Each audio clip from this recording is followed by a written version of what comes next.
Can I have your MP3 player when you're dead? Please, please, please.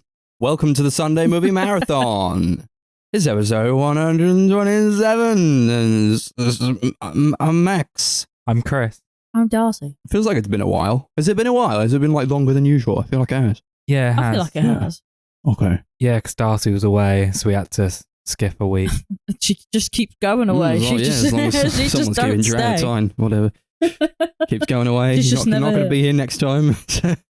No. And luckily the time after that is Victoria, so like Oh, we're all not here, which is good. Well, the next episode's coming out the day of Victoria, and then Yeah. guess Oh. we'll sort We're gonna do it. something. We'll probably do it. Is it? Oh, yeah. Wait. No, I've got to look up the fucking dates. I actually don't know the dates of it. I was with yeah. 25th yeah. to 27th. So. Nice. Yeah, okay, cool. Well, this is a conversation for outside of the podcast. No, it's a conversation right here, right now. Well, it is related to the podcast. Yeah, it's what it's all about. How we doing? Yeah, cool. Can't Yeah. complain. Not really. I swear this is just like the same shtick Fair as every time we're like, yeah, and then that's it. Mhm. Never anything new. No one ever comes on and goes, God, I feel like a sack of shit. Just want to die. I feel like a sack of shit. I want to die. I woke up like 10 minutes ago. It's what, 8 p.m. right now. Yeah, it's quite late now. Had a nap. Was shelled out. I'm probably going to have to shell out a bunch of money for my teeth. That's taking a hit to me today, so that's very upsetting. Yeah, These things have to relate happen, I that. suppose. It was coming, you know.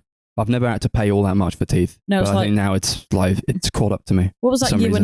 when I did that? I had the same problem like a year or so ago, and I paid like nearly £400 on one tooth that is now gone. It's not even here. I have nothing to show Okay. for it. Except the hole in your bank Yeah, account. yeah, and the hole in my face. Brilliant. Thanks. It's annoying when you take such Yeah. good care of them. Mm. And they're like, no, you know what? Still, no. Fuck you. Give us more money. You've got to fix this. It's a knock to the teeth, as it were. Wow. yeah. What Poignant. yeah. That's Poignant. I've started watching some more movies outside of the podcast recently. Oh, really? Yeah. Yeah? It Why got did you to say the that point like you never recently did where that? pretty much all I was doing was watching movies for the podcast and not Yeah. any other time. Yeah, we But- take some breaks sometimes. Well, what have you been watching then? Yeah, I decided I was going to do go through some directors I watch like basically every movie they've done that I've Mhm. not seen. I've started off with Ridley Scott. I think I'm Yeah. about 3 or 4 in so far. Preparation for his new Napoleon movie. Yeah, that's kind of why I went for him, and because he's got like a really diverse filmography from the looks of things. Yeah.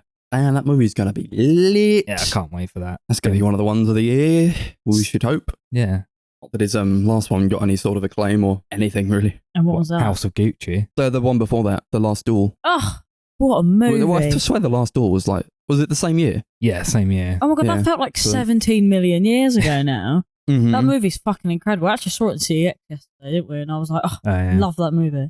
It's a great movie, yeah. Yeah, I rewatched Underrated. Alien because I hadn't watched that probably since I was a teenager. That still holds up. Still a banger. Fantastic. Yeah.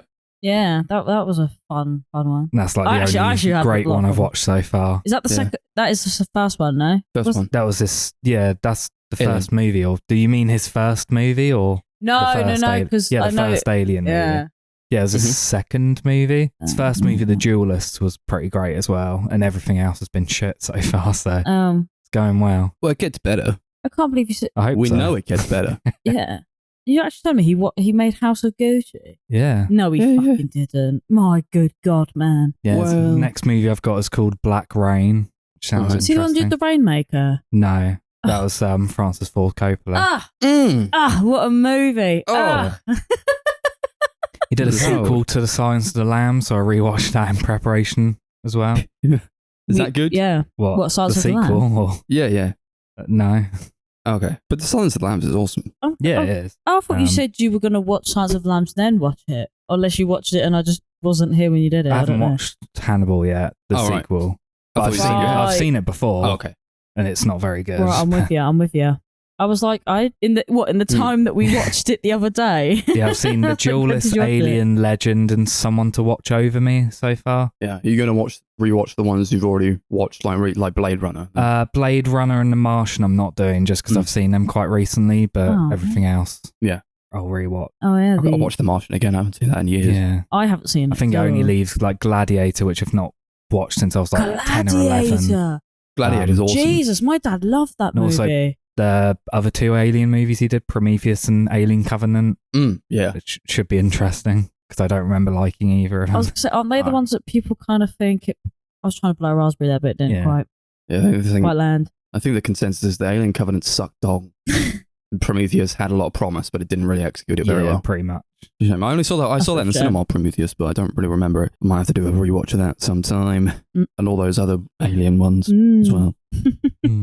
I've been doing a lot of Hitchcock recently because I got that big box set of Hitchcock movies, so I've been making my way through those. I'm at like a plateau at the moment where it's kind of shitty. Yeah. Yeah. In like the mid '60s with like Marnie and Torn Curtain. How many's in I there? watched. Oh, I don't really know. There's probably like- not all of his many. movies in that box set, but he was one of those that was so fair few. prolific, made like dozens and dozens of movies a year, pretty much. some of the heavy hitters in there. I watched The Birds recently. That's fucking No. fire. Oh, The Birds cool, yeah. like still holds up. And it's from the '60s. It's still kind of terrifying. Yeah, I need to watch more of his stuff. I know I've seen like Psycho, Rear Window, Vertigo, but I don't know if I've seen much else apart from that. Yeah, you gotta watch Rope. You gotta watch Dial M for Murder. That's awesome. He's got loads of good stuff. Oh yeah, I watched that one that you lended me. Shadow of a Doubt, is it? Shadow of a Doubt. Yeah. That's good. That's a good one. Yeah, don't really remember that at all. No, not really. It's pretty good. You're not selling It's it. all right, but it was one of like the really sort of earlier ones. I think. Yeah. Yeah. Ah. But it's kind of like As is the way. Kurosawa, where he does have like a few great movies that people remember him for, but then he has like 20 other movies that no one remembers at all. Yeah, but if he has as many movies as you guys say, there's going to be shit ones, Yeah. right? Like, Yeah. let's be honest, the probability is kind of in that favour. Yeah. Just when I get to watch them, it's like, oh, this one's not very good, and I'm like, and I put myself through it. It's like it's almost like worse when it's like really old and bad. What? Because it's just so old and fucking. it's that bad. And it's bad. Oh no! Thought all movies were supposed to be good. Oh well. On to the next one. On to the next one. True. They They can't all be bad. No. Well, yeah. Again, statistically speaking, at least one of them is going to be good. Yeah. We're coming up to like the aftermath of the Barbenheimer phenomenon, and Yeah, there's man. some things I'd probably like to address from the last episode that we didn't really touch on because I guess it was like quite fresh. We got you sent me like a big like list of things, like a records that it broke. Yeah. That's insane. It broke so many fucking records. It dwarfed like a bunch of shit. Are we talking about Barbie, Oppenheimer, both, or Both. Both, yeah, because it was like a massive fucking weekend. I think Barbie was like the big one that like took home the top dollar. Yeah, it's like grossed over $1 billion. Yeah. So it's like yeah, that makes sense. the highest grossing movie ever directed by a woman, and obviously also the first film directed by a woman to break $1 billion, I think. Yeah, It was insane. either that or the quickest to Really? break $1 billion. I think it might Yeah. be the quickest because I think Captain Marvel did. Yeah. Here we go. I've got an IGN article here. All the records Barbenheimer has broken so far. So Ooh. far, as of what right now? As of the 31st of July. Nice. Barbie looks to become the second movie of 2023 to cross $1 billion. $1 billion. It's mad. Oh my god. That's insane. Just one movie alone. Yeah, let's see. An absolutely massive $162 million domestic opening for Barbie. It secured not only the biggest debut weekend of 2023 so far, which surpassed the Mario Brothers movie, which was $146 million. So That's- like quite a considerable margin between them, which is good. Like, thank God for that. Imagine if we got out of this and fucking Mario was the highest grossing movie of the year. Oh, Jesus. It was also the biggest domestic opening ever for a non-superhero film, sequel, remake, as well as the biggest domestic opening weekend directed by a woman, as you said. Oh god, this is good. all so Yeah, yeah. sickening. Biggest opening weekend for a movie based on a toy, beating Transformers Dark of the Moon. Oh my god.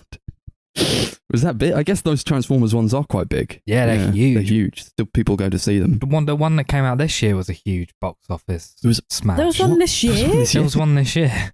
I thought it flopped, and I heard that it's like one of the highest grossing movies of the year. From where? Who? It's like I- gross- Did you gross know like about half a this? I billion. didn't know about I this. don't know. Did China like What's those it even movies? called? Was that what you dunno. just read out? I have no idea. Is that, Shall I look Is it that up? I feel what like that Dark is? of the Moon was quite a while ago. Transformers Yeah, that was like the Revenge, third one. This is like the Revenge of the sixth or Fallen? something. That was the second one. What is Rise of the Beast. Rise of the Beasts, yes, of course. Where Optimus Prime makes friends with the leopard transformer. Yeah, into an animal. It's grossed $500 million, What? Yeah. and it's the 7th. I don't know what to say to God. that. I just feel like everything Came out is wrong. in June. In June. It came out in June. Yeah, insane. Well, they want like summer type releases for those movies, I suppose. Yeah. Yeah, Of apparently course. it's still considered a disappointment Wow. I mean, with $500 million. I feel So like it that's came just out like to the just state of now, Hollywood so- at the moment. Mm-hmm. well, Well, I don't really have So, anything to say. for Barbie, it had both Margot Robbie and Ryan Gosling's biggest opening weekend ever, which is impressive when you consider Robbie had 2016's Suicide Squad open at $133 million. Previously, Gosling's biggest opening was Blade Runner 2049 at $32 million, which is fucking mad. Mm. Holy shit. Biggest opening for Greta Gerwig, surpassing Little Women at $16.8 million. That doesn't surprise me Yeah. in any shape or form. At $774 million globally and still going strong as of the end of last month. Barbie is currently the third highest grossing movie of the year behind Super Mario Bros. And Guardians of the Galaxy 3 after its second weekend. My goodness. I forgot about that movie. What Guardians of the Galaxy? Yeah, Guardians 3.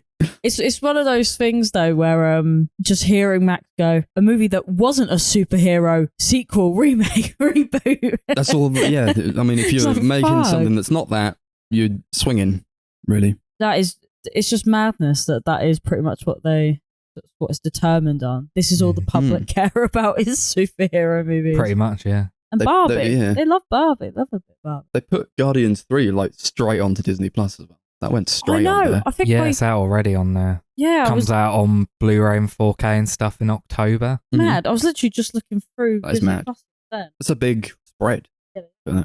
But they've stopped doing physical releases, Disney, for Australia. Like Guardians 3 is Yeah. going to be the last one for them, which does not bode well for us, I Is don't it- think. Is that just is that a Disney thing? Because what some of these places are like, they don't Disney thing for what, you mean? well, maybe not Disney, but because they're like, oh, people. Do they just assume people don't buy DVDs now, or are they Yeah. are they trying to save money? Like, what is it? What's probably the? What, do people? Maybe people in Australia don't know. Or it's Yeah. just like I they're don't trying know. to like force people to go to Disney Plus rather than buy their stuff. Bob Iger. That's probably also more Come likely on. than anything. Thing They is, isn't probably it? recognise that people are still buying it and they're like, nah, fuck you guys, you're doing this. But isn't it? Oh no, I was going to be like, isn't it technically cheaper to have Disney Plus than it would be to buy a DVD? But then after like a month, kind of where's Finn done it? That Yeah. would be the same amount probably. But I guess it depends how much you're using it. If you're No. literally using it and watching one movie a month, then it's probably not cheap. Is it also like a way to cut out residuals? Yeah, it is as Yeah. well. So they don't have to pay people Oh. to do that? wow, yeah. Obviously, a big point of contention at the moment is like the strikes for the writers' strikes and the actors' strikes with SAG-AFTRA and all that, and everybody like picketing the like headquarters and like saying like, oh, if A24 can pay their actors, why the fuck can't Bob Iger and Disney? Apparently, I think it was like Ron Perlman who like was on a video and he was like basically threatened Bob Iger. Yeah. He's great. It's so good. Yeah. If I mean honestly, and there's like a bunch of people kicking off like, oh my god, they fucking delayed Spider-Verse 3. What the fuck? I'm like, get over it. Oh Get yeah. the fuck over it. Like that movie was going to kill people. They wanted to release it like 9 months after the second one. That would have That's yeah, not and the doable, second surely. one apparently already put loads of strain on the animators and stuff. Mhm. Surely that's not even doable. 9 months. No, it would have been shit. Yeah, why would you want to rush a movie I and think have it was be already shit? fairly far into development, but not far Mm. enough to the point where. But it even could like have the come out in 9 sound on months. that movie, the second one was like not that great. Yeah, they had to patch it. Yeah. To No, fucking did patch they? it. Yeah, Yeah. like a week or two afterwards, they put a new version out in cinemas that was fixed sound. Mm-hmm. How do Insane. Yeah. they keep getting away with this? It's just absolutely criminal. Like when behaviour. Cats had to do that with, was it like Cats' arseholes or something, or hands or something? They had to patch like, some of these special effects. Something like yeah, cats with cats' assholes. Yeah, Yeah, I that swear one. they like took out their arseholes or something. or they fixed someone's hands. I can't remember. There were loads of really weird things in that film though. Like they had like things like accidentally like left in shots and stuff like that as well, which was really bizarre. You know, like drinks and shit, and you're like, this isn't very cat on TMNT. We don't get new movies in the West for a year so that these actors and writers can get paid enough to survive. The thing is, the residuals are that's like fine. nothing as well. That is what they get paid after it comes onto whatever. Yeah, because there was just like actress from Orange is the New Black who was on TikTok and was like showing her pay slips for residuals. And I actually can't believe how fucking stingy these people are if they're really not willing to pay these people, because I'm telling you, I think within like a month they probably made like $5 or something. I was like, mate, just pay them. Obviously, it will also depend on how much they're in the product and they're how in like every popular episode it is as well. So it's mad. You only get paid per, I swear it's like nothing. It's like some of them were minus money. I don't know how this works. I think you'd probably get paid more if it got more like streams or purchases and stuff. It's probably like further down the line. Yeah, it must be, because it's so bizarre to think. But then I guess that show's not as popular anymore. But still, like, what's $5?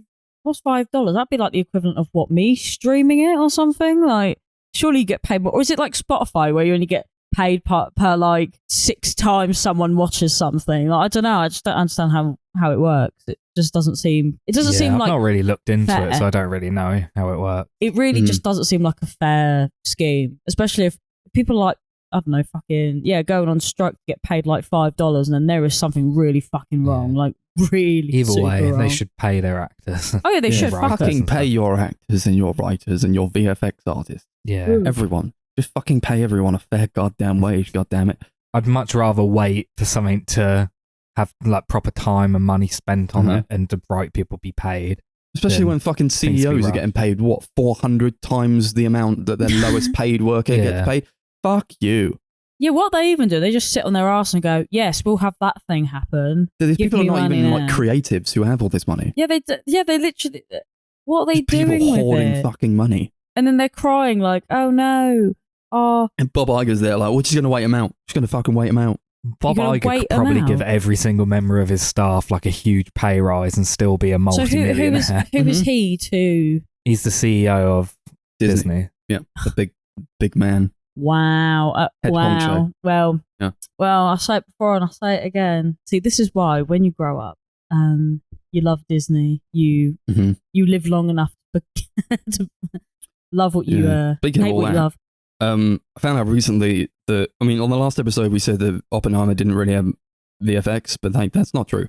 It had a lot of VFX, and sadly, I found out that a lot of those artists were not credited in the actual credits of the movie. Well, like 80% of them not credited or something ridiculous. How does that happen? I'm not sure why they did that. I guess was that an accident? It's not to like cut. Oh, the credits are too long. It's not that. That's a pretty fucked accident. Because so that you could be like, oh, look how few VFX artists worked on this. Like it's all practical.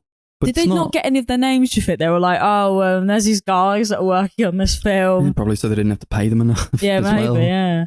There's just a bunch of bullshit coming out about reasons. This movie. You don't have as many people working on it, therefore you don't owe as much tax. Or I think there were like a bunch of people who were like complaining after Oppenheimer was released that they didn't like even mention all the people that when it actually happened, like the actual test happened for the nuclear bomb, they went to this site and like basically ousted a bunch of fucking people from that site and like destroyed their home, and then they wouldn't like acknowledge that in the movie at all. I would have liked to have seen that, I suppose. But what the fucking like the movie, the fucking Hollywood system, it's fucked up. Yeah, it's so fucked. It is shambles. It's a fucking shambles. Anyway, here we are. I guess here are the Oppenheimer records.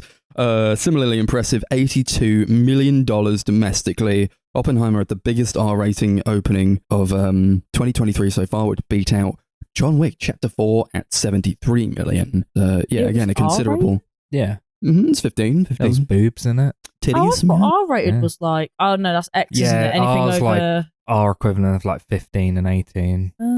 I always thought an R wasn't 18. Yeah, no, guess not. Now you got NC-17, which is like the big honcho. That's the one that's like, your movie's fucked. Yeah, the you one can't promote it properly. Yeah. That was actually made for him, actually. Yeah. According to numbers from Universal, this is the first R-rated movie to gross at least $10 million for 10 days in a row. Nice. That's pretty nice. That's pretty cool. It also breaks, many of its record breaks came with its IMAX release, which grossed $35 million in IMAX globally in the first weekend. And it marks the biggest IMAX opening for a Nolan movie, Universal title, a movie released in July, and the biggest IMAX opening overall in 2023 so far. Nice. In its second weekend, it became the second fastest movie to reach $80 million in IMAX after Avengers Endgame. Wow. I mean, in fairness, if we had an IMAX, I probably would have braved it. Seeing it at the IMAX. Yeah. I say that, it was pretty bright, but I would have braved it. I would have done it. Yeah, if the one in Southampton was still there, I probably would have gone to that. Where was? Did you say there's one in Church?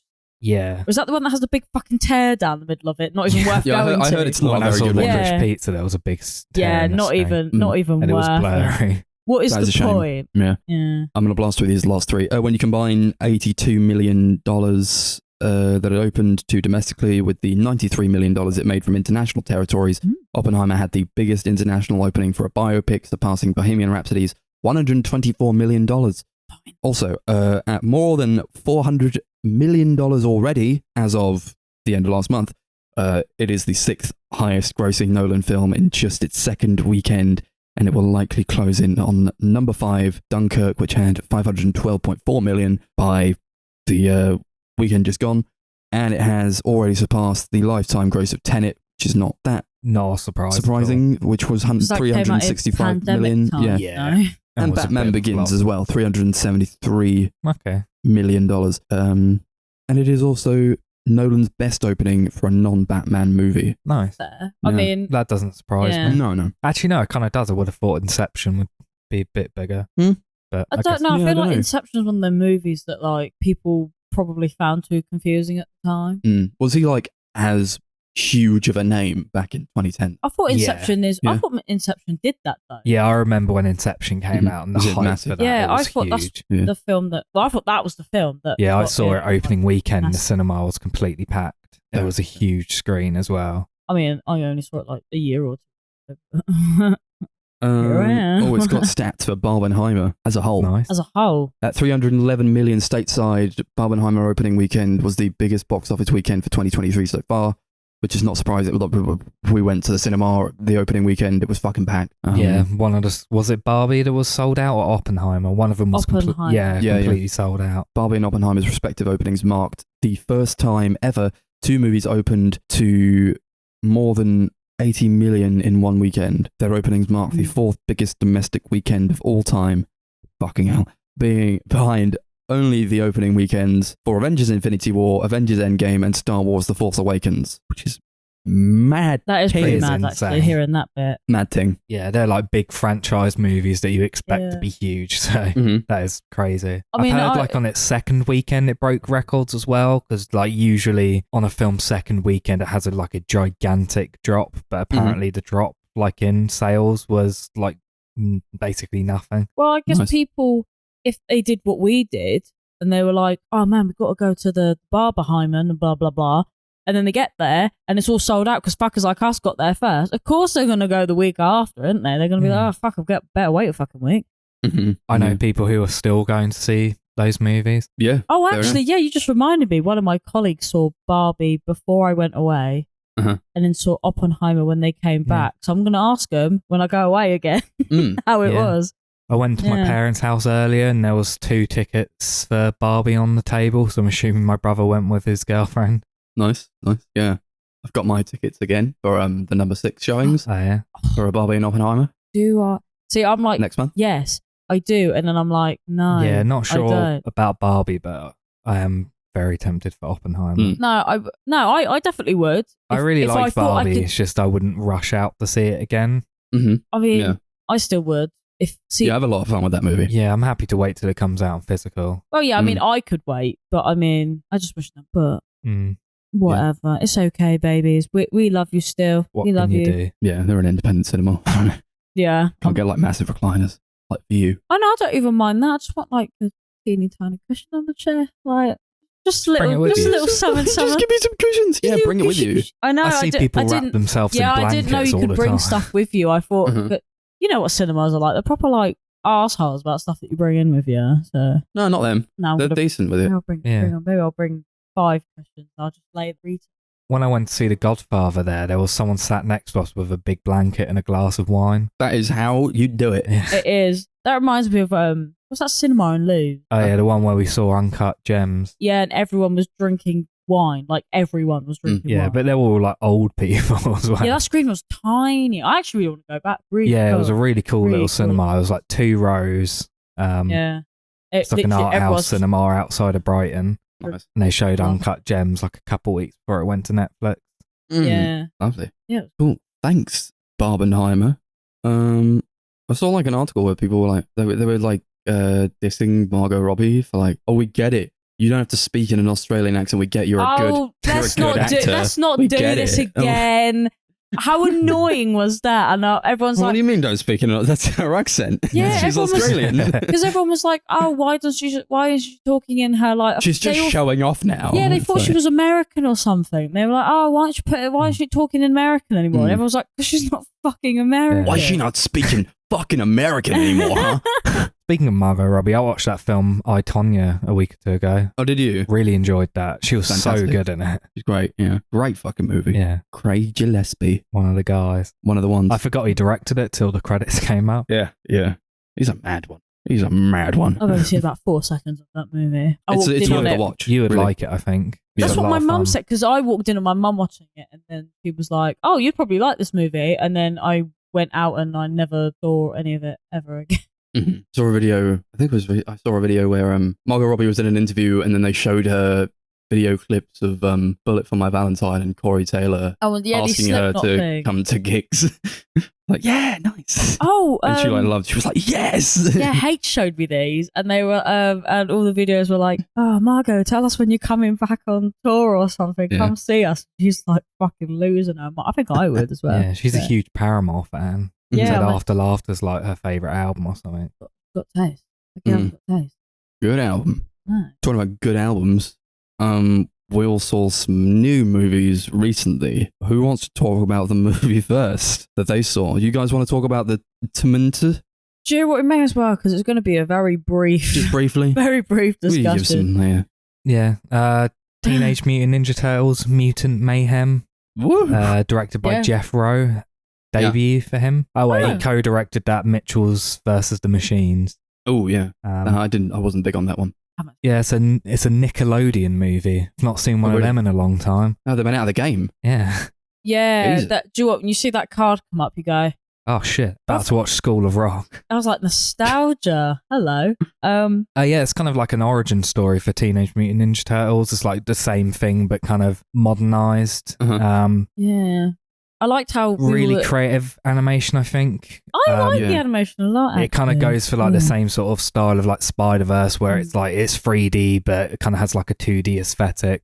Looks quite hand-drawn. It's got loads of like scribbly bit. Like I would say Spider-Verse is cleaner looking, whereas this is like very scribbled. Like it literally looks like crayons have been It's a very like gritty looking movie, interestingly enough, where I think like a lot of animation can be like quite clean. It is like intentionally quite.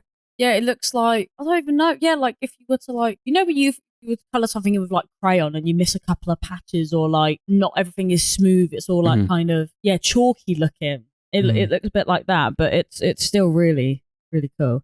Yeah, it looks really good. I liked it a lot. Quite a fun movie. Really good music as well. I think that they said the soundtrack, like licensed music wise, inspired by the Tony Hawk's Pro Skater games. It was good. And you can tell, so there's a lot of like songs from there, a lot of like old 90s, old school hip hop. Trent Reznor, Atticus Ross score as well, which is really, really great. Beautiful. It did not have to go that hard. Sounds very much like a Nine Inch Nails album, just like scoring the movie. Yeah, it was really cool. It's really fun, yeah. I don't think it was going to suit though. Like I don't know. You hear the Teenage Mutant Ninja Turtles and you think of Trent Reznor. You go, no, I'm not sure about that. But it works, man. It's like you forget they live in these fucking like little sewers in the ground, and it just works. It slapped. The only song I didn't like was there was the He-Man remix of that. Yeah, they played that What's Up by 4 Non-Blondes. They play the original one and then they play that like viral He-Man version. I hated it so much. It was awful. And what made it worse was that Paul Rudd is in this movie and I love that guy. And he was singing to that and I was not a big fan. He was some weird armadillo, lizard, chameleon, gecko thing. I don't know. What any of them called? Yeah, I think it's a very like sweet, wholesome movie. It's quite funny, but I do think it leans a bit too much into like kind of like current like Gen X sort of humor. Right. Gen X. Or a little bit, yeah, like what was that? Kind of like a lot of references to TikTok and stuff. Yeah, and there was like there's a bit where Leonardo's trying to chat to this human girl, and like there was just like this bit that it was very like is it Millennial? Can I say that? No, that's us. Yeah, no, it's the one after. Yeah, them. The one afterwards. The Gen Zers, because like he goes, who doesn't have Riz now? And I was like, if you don't know what Riz is, you must be so fucking confused by this whole. There's a lot of like quite cringy stuff like that. And dialogue was terrible in some aspect. When they aren't doing that, it's fun. I said when they aren't doing that, like the jokes and stuff, it's quite funny. That's the thing, though. That's just the product of today's times, though. If it's got to appeal to the kids, it's got to be like I personally felt really weird being in the cinema because there was like actual like parents in there with their children, and me and Chris were just like, "Yo, Teenage Mutant Ninja Turtles, man!" But I was like, do you know what? Yeah, for me it was like only those bits that really bring it down. But they do bring it down quite a bit for me because otherwise I really do enjoy this movie. I think it is really funny. It's really heartfelt. The action sequences are really fun.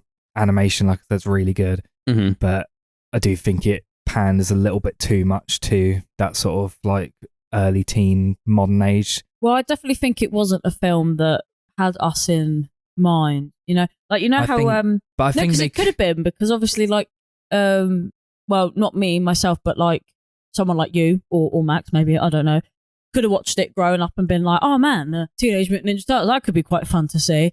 But this film wasn't. This wasn't a nostalgia bucket. I don't feel like it was. I feel like those, like where it is trying hard to like appeal to that audience, it heavily dates itself to a point where it's not going to be a movie that you can really pass down to the next generation. I don't think, because there's going to be a lot of like references and stuff they don't understand. No, I think the film would have been so much better without that stuff. It has, but so I was watching it and it has what I like to call the Powerpuff Girls effect, where there was too many references to modern day pop culture things that are gonna get dated really quickly. Like the Mr. Beast cameo. Yeah, people aren't going to understand what it is or what it was. Yeah. Not all of it, but yeah, there were parts where I sat there and I thought... It does feel kind of out of place as well, because a lot of the movie is quite rooted into like 90s nostalgia. Like especially in like the soundtrack, and just like the fact it's the Teenage Mutant Ninja Turtles. I think maybe I don't really see anything wrong in like trying to give it like the modern twist, but I don't know, it is a little bit weird to kind of sit there and listen to like youth buzzwords that I'm like, well, at least the Teenage Mutant Ninja Turtles themselves are teenagers, so I feel like maybe it's a bit more relevant. My brother taught me a bunch of the TikTok slang recently, and I was pretty drunk. And he just sat there reeling off a bunch of... I think he did mention Riz, yeah. He just reeled off a bunch of fucking words. I'm like, what the fuck are you talking about? It was like, I realised how like disconnected I was when I didn't know what Leng was. Oh, that's one of the ones, yeah. That's one of the words. And I was like, how am I... the thing is... what the fuck is that? I've never heard that word. We're not even that much older than the generation below us, right? In theory. But I feel so much older when they say stuff like Leng, and I'm like... Sorry, do you mean Peng? No, and they're like, Leng means extra, like bigger than Peng. It's like even more than that. It's like... Peng 2. Yeah, like Peng squared. Bro. Oh. I'm like, how? How is it possible? But yeah, other than that, do you know what? No, it was okay. Like, I don't think I enjoyed it. I don't feel like I would go back out and watch it anytime soon. Because I spent most of the time going, one of them's called Raphael, I think. There's one called Donatello, Dunkachino. What are any of their names, man? But other than that, it was. Yeah, I mean, I'm glad I saw it in the fact that like Chris went, "Oh, do you want to come and see it?" And I was at Bestful at the time, and I was like, "No, I don't think I do." And everyone went, "No, Darcy, you got to go and see it. You got to go and see it." And I was like, "Okay, weirdos." And then Chris went, "Yeah, you like the animation," and that was it. That was the only reason he asked me to go. He was like, "Oh yeah, you like how it looks." Is that is that all I am to you guys? Yeah. Oh, look, it looks pretty. Yeah, I'll probably watch it again. And I really like the Teenage Mutant Ninja Turtles. They haven't really had any good movies before, so nice to see them actually have a good one. I refuse because Chris reminded me that there was the really terrifying live action old ones from the 90s where it's like Jim Henson produced. They're fucked. They're so scary, and I forgot about them. Now I'm going to dream about them tonight, and I'm going to be screaming. And then you got the equally creepy Michael Bay ones from like a decade ago. Hold on, maybe I'm thinking about them. Give me a minute. Say Michael Bay. Yeah. I mean, the old ones are also pretty creepy. No, but I feel like there's got to be. They got to be animated, man. No, I'm thinking of the other. Because those Michael Bay movies look like pure shit. They're just. I feel like they're like an IP that you have to animate. To look even slightly appealing. Yeah, definitely. Yeah, they're kind of. So I started typing in Jim Henson. He like the teenage. That was the first few. Okay. Right. Yeah, they're the ones I'm thinking of. Yeah. Yeah. Let's see. You want to show us? I hate them. I hate them so much. Well, you get Chris, when you're editing think that's this, not as bad as the Michael Bay ones. Please get no, please. They're pretty weird. A picture of the horrible. But they're just like dudes in costume. Yeah, but I just like a polar bear like king. that. Look, it's like, ugh. Yeah. Yeah, they're not like appealing. Oh, right, Chris. When you get it up, can you have this not picture? in the teeth. This one. Absolutely fucking not. What is that? I'm showing them the picture where it's from the first movie where you see a human face inside his mouth. Right. Chris, you need to flash up some of these evil fucking pictures because they are. I won't remember that. They're rotten. They are rotten. That'll be a good marathon. No, I'm not watching those, and I'll tell you why. Because you can add them. I'm not gonna. I think they're already on the list. Look, it's making me cringe. I would recommend this movie if you like animation. Yeah, even if you only see it for that reason alone. It's really creative and really good looking. Yeah, I'm actually quite happy that this resurgence of hybrid animation is coming back. And I say hybrid because it's not quite one style. It's not quite something else. Yeah. I give it like a 7 out of 10. Nice. I don't rate movies that aren't on the podcast. This is on the podcast. Yeah, we're on it. Yeah, but I didn't watch it for the podcast, so you don't have to. You watch everything for the podcast. Unfortunately, most of that is true. Actually, you go on my letterbox. I just need an average for the letterbox. Just give it a 7, 3.5 for the letterbox. Well, I'm not going to write it down if you're not going to say it. No, I'll say for you to just give it a 3.5. Yeah. Ignore Darcy. My worry is that everything's going to try to ape Spider-Verse. It's all they're going to be like, people want animated movies, let's just make animated movies, but they all look exactly the same. Yeah, that's it. I like the fact that it's come back, but what I actually like is that it's not being done to death. But I'm worried that what Max is saying is going to be true, and then it will become a thing that's done to death, but I'm hoping not. Yeah, I would say, although it is kind of a similar style, they do enough unique with it where it doesn't all look the same. They do a lot of really creative stuff.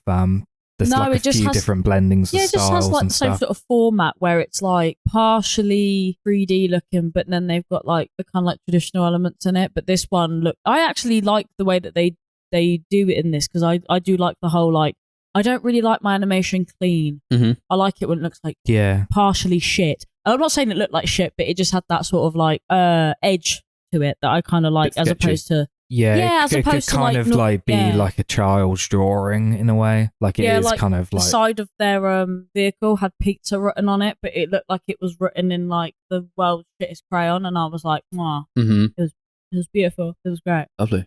Cool. I saw the movie Talk to Me. That came out recently, a new horror movie. Apparently it came out last year. Probably one of those came out last year. According to Letterboxd, anyway. It probably like got film festival screenings last year now. Gone here. It's Australian, isn't it?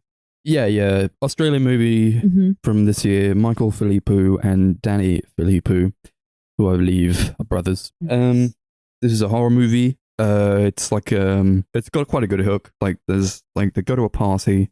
There's like a hand like in like a plaster cast, and you like grab the hand and you say, "Talk to me," and you see some weird shit. It's about this girl who sees some weird shit. She grabs the hand. In true fashion. It has a really good hook in that way. And they see like weird demons and shit from like the other side, I suppose. It's kind of like as much as it has a good hook, I think they don't do enough with it. Like it's like quite top heavy. So like it's all there in the beginning where you're like, this could be really cool and interesting. And then it as it gradually goes on, it becomes a bit more like your standard possession type of movie. Yeah. With like a bunch of demons and shit. Which I wasn't hugely big on, but as it does kind of hook you in the beginning, I like this idea that just a bunch of kids get together and like say, here we go, we've got this fucking weird hand. It was chopped off of a medium. So you grab the hand and you see the ghosts.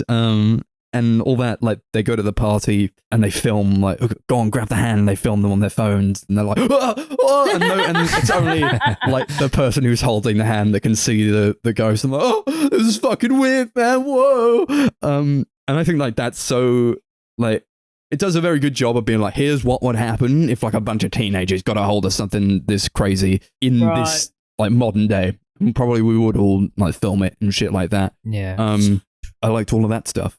It has some like really fucking horrendous scenes in it, like in terms of like the visceral nature of it and like the violence. It's very gory, which I quite like. I like when there's like a scene which is not like a huge spoiler. It's like this guy goes fucking insane. He sees the ghost for too long, starts smacking his head against the table and like trying to get it out. Like, it's so I think that was in the trailer. Bloody and gory. That's one of like the most visceral scenes in a movie I've seen this year, honestly. But I would recommend it like based on that alone. You got to see that. It's so fucked up, and it introduces the movie with like an equally fucked up scene where it's just and you don't. I like this element of like the mystery to it. You're like, what the fuck is happening? And that first scene, it's like here's this guy, and like you think he's on drugs or something, and like he like immediately goes psycho. That's all great, and I like this. I do like the fact that it's an Australian movie, because I think if like it was in America and like an American movie, I don't know that they would have handled it as well. And I think like the fact that it's Australian is something that we don't see loads of Australian movies, but we see loads of American movies. And if it's like a possession movie based in America, it's like, yeah, well, fucking show me something I've not seen, you know. But the fact that it's Australian, I guess I enjoyed that a bit more. All the acting is really good, especially from the main girl. I'm going to look her up, actually. Although the characters are fucking dumb. Everyone in this movie is a goddamn idiot. So if you're going to watch it, be prepared for some bullshit. They make every wrong decision you could possibly make. There's like one guy who like, he gets too fucked up and they're like, we're going to save him by doing like the same thing to him again. Why would you think that would work? Like, oh, I grabbed the hand and it fucking slapped me about too much. And they're like, what if we gave him the hand again? No, that's not gonna fucking work, is it? Sophie Wilde, who played the main character, Mia, she was really good. Miranda Otto is in this as well. She plays a mother, and she's quite good. But we don't see like loads of her. Yeah, I like it. It's got some weird shit in it. I was getting a bit bored towards the middle, where I think it shot its shot in that first half hour to an hour, but then it turns into something I'm very familiar with, and I don't know if I think probably that would hurt the rewatchability, or I don't think it would. I don't know if it would really benefit from a second watch, like in terms of like what I got from it. It's sort of what it's saying is what it is. That said, it kind of takes it back. It kind of brings it home in a very final scene where I think it kind of pays off very well. But I won't explain to you what the ending is. You gotta see it. It's one of those A24 movie. I think it's doing pretty well. People like a horror movie. They've already greenlit a sequel. Oh wow, yeah. It's sort of I guess it is one that could probably warrant a sequel. Yeah. But more, I think, in the way that like The Conjuring has sequels, where it's like now we're going to like a different family, or like you could give the traveling hand. Here's the hand, and we give it to like some other people. Yeah, could be fun. Oh, like the hand is inherited. My nan had this hand. Yeah. This is the hand of my grandmama. Right. She got it from a wise old elf in Australia. It's probably better than most of the Conjuring movies. It has a lot going for it. It's quite unique in that way. Yeah, I don't know if I would watch it again. I would probably watch any movie that they did after that, though. Yeah. I'm engaged with these directors now. Nice. I would probably give this a 7 out of 10. Talk to me. It's doing very well. Yeah, I heard people are really liking it. Yes, TikTok smash. I'm looking forward to it. I will watch it. I'm just like very wary of going see horror movies in the cinema because of how badly I jump at films. Well, I would. Is it even still? If it's still showing, I would consider going. I think it is. But if not, then I'm happy to wait till it goes on digital or something. There was like a child sat next to me. What the fuck? Was like it a rated? child. It was 15. But this guy was like, I don't know, 10. And he kept fucking talking the entire time. Oh, God no. damn it. It's Shut the fuck up. It's like those two kids. Do you hear them? John Wick. Yeah. Every single time something would happen, they'd be going, "Oh, that blood. Look at that. Oh no, I thought he was dead. Ah, brother, he's alive." And I'm like, "Shut the fuck up." Yeah. Every time that something would happen, they'd be like, okay. Shut up, man. Oh dear. I'm actually gonna look at the movie now. I've got nothing to do tomorrow, so if it is, yeah, go see it. Why not? Cool. Those are the new movies that we watched. We also watched some old movies or older movies that didn't come out recently. This is a free-for-all episode we did. So we all picked a movie. Those were Apocalypse Now, The Man Who Fell to Earth, and The Killing of a Sacred Deer. Chris picked the first one.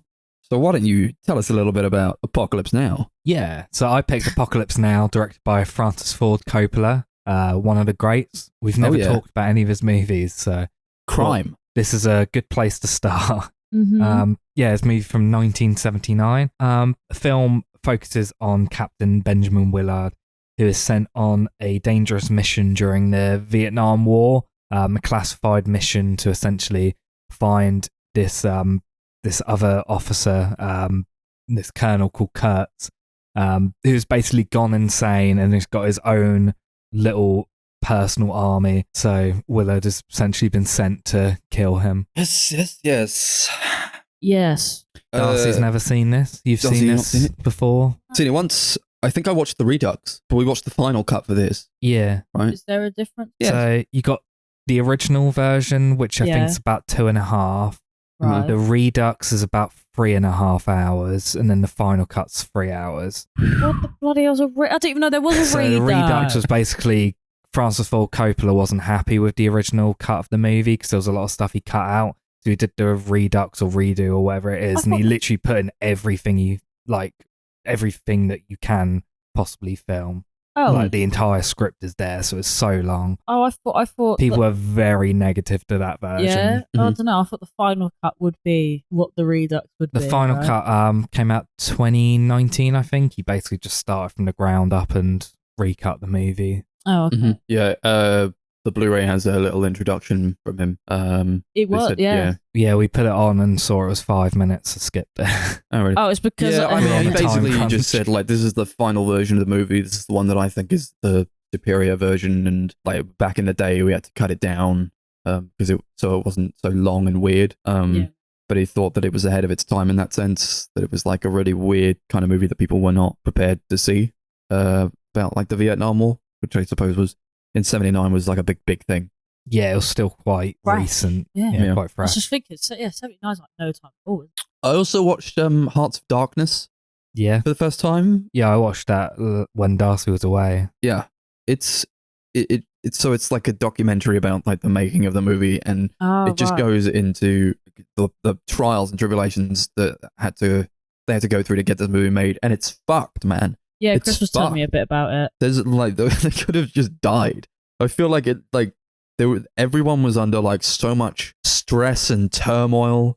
Who was the main guy? Fucking Martin Sheen. Martin Sheen. He had a heart attack. He had a fucking heart attack while he was filming this. And the scene in like the bedroom at the beginning where he was like going completely mad. That was real. Like basically real and just like so much. Yeah, they show like a 5-minute version of that scene in that documentary. It's so horrible. Mm-hmm. Yeah.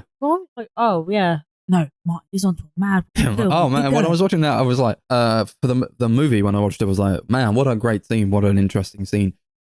great actor.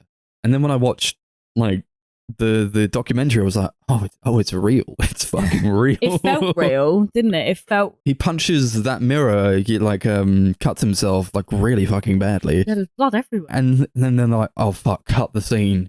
We've got to help him. But he's like, no, keep going. Dude, he's covered in blood. And it's all fucking real. That scream's got to be real as well.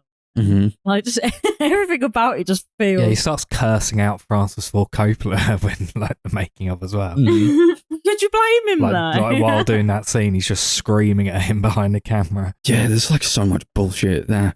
I mean, like, what they say in like Heart to Darkness that Martin Sheen had a heart attack, and then afterwards, Francis Ford Coppola like refused to acknowledge that he had had a heart attack just because he wanted to get the movie finished and like have it done. He was like, he wanted to quit so much. Francis Ford Coppola, when making this movie, he was like, it's just never going to get done. I keep fucking telling everyone that I can't do this, but nobody is listening to me. Oh. Yeah, I think it was originally meant to take 6 weeks to shoot, and it took 18 months in the end. Yeah, they made like big like parties for like happy 100th day of shooting, happy 200th day of shooting. It's like, oh god.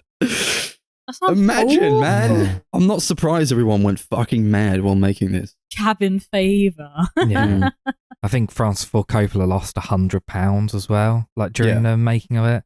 Like shaved his beard. Yeah, like you look at him at the beginning of filming and he's like, I wouldn't say he's overweight, but he's quite stocky, pretty healthy, and at the end he's like a shell of a man. He's like super skinny. Mm-hmm. Yeah, so I think the final cut is probably the best version of the movie. I really enjoy it. It's the second time I've seen it, but I think it's like very engrossing and like probably it's such a masterpiece of a movie. It looks amazing.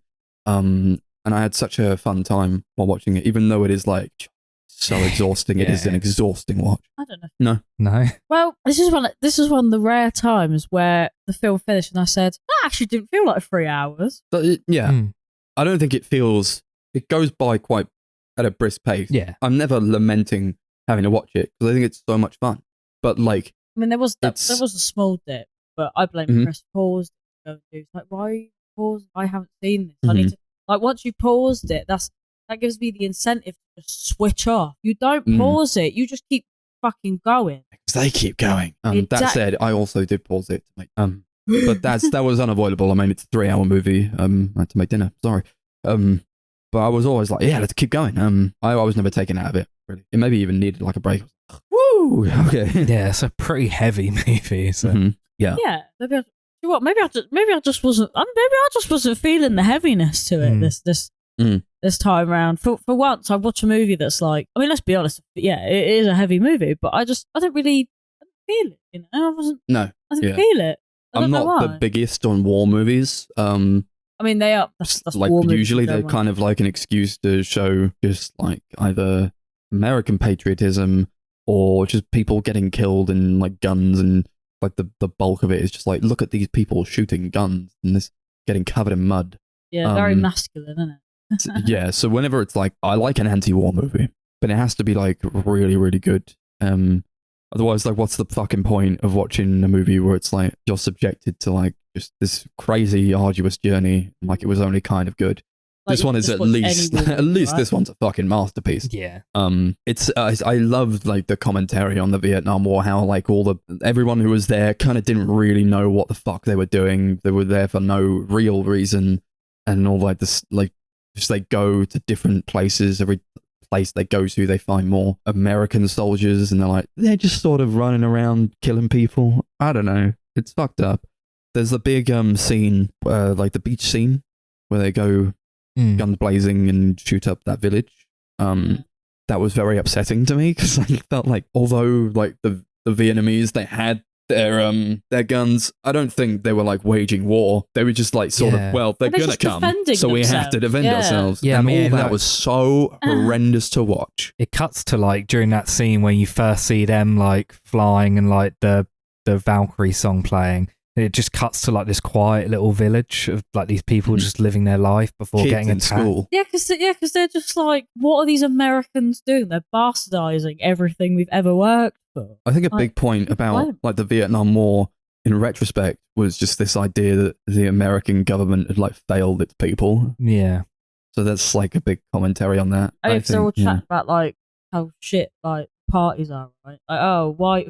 Who put us here? Well, yeah, like go to like different places. They're like, "Where's your CO?" He's like, "I don't know. No, yeah, we don't have a CO. No one knows what is happening." But isn't that like, I feel like whenever you watch any war movie, that's kind of like the main takeaway is that no matter who you are in the war, you don't really know why you're fucking in the war. Like, why are we doing war? Yeah, I think the way the film's kind of structured is kind of almost like these little vignettes, like showing these different characters and like the way that wars kind of affected and like corrupted them. I think corruption's a big thing, like a big theme in the movie. Yeah, like through the different characters, like in like that scene on the beach with Lieutenant Kilgore and like his soldiers who are like basically so dehumanized that they're like attacking these innocent villagers and they're like super excited and they feel a thrill. Yeah, like filming it. Yeah, America, keep going. It's for television. Just keep moving. Oh, Jesus! It feels weird. The Colonel Kilgore was awesome. He's such a character. He leaves such an impact. You can tell he's gone completely fucking mad. Yeah, played by Robert Duvall. He's nominated for an Oscar just for that one role in this movie. Fair enough. He pulls it off. He was just like hyping up everyone, go and kill everybody. Yeah, he was one who was like, "Hey, you're a surfer, right? Yeah. Go surf." Well, they're bombing this place. Yeah, he obviously has that iconic "love the smell of napalm in the morning" line as well. Yeah, I can't say I've ever heard anyone say that line. Chris was like, "The iconic bit is coming up," and then he said it, and I went, "I've never heard anybody say that." No, that's a big line. I've never heard anyone say line. it. Maybe I don't know anyone who's seen it. Maybe. That. Well, now you do.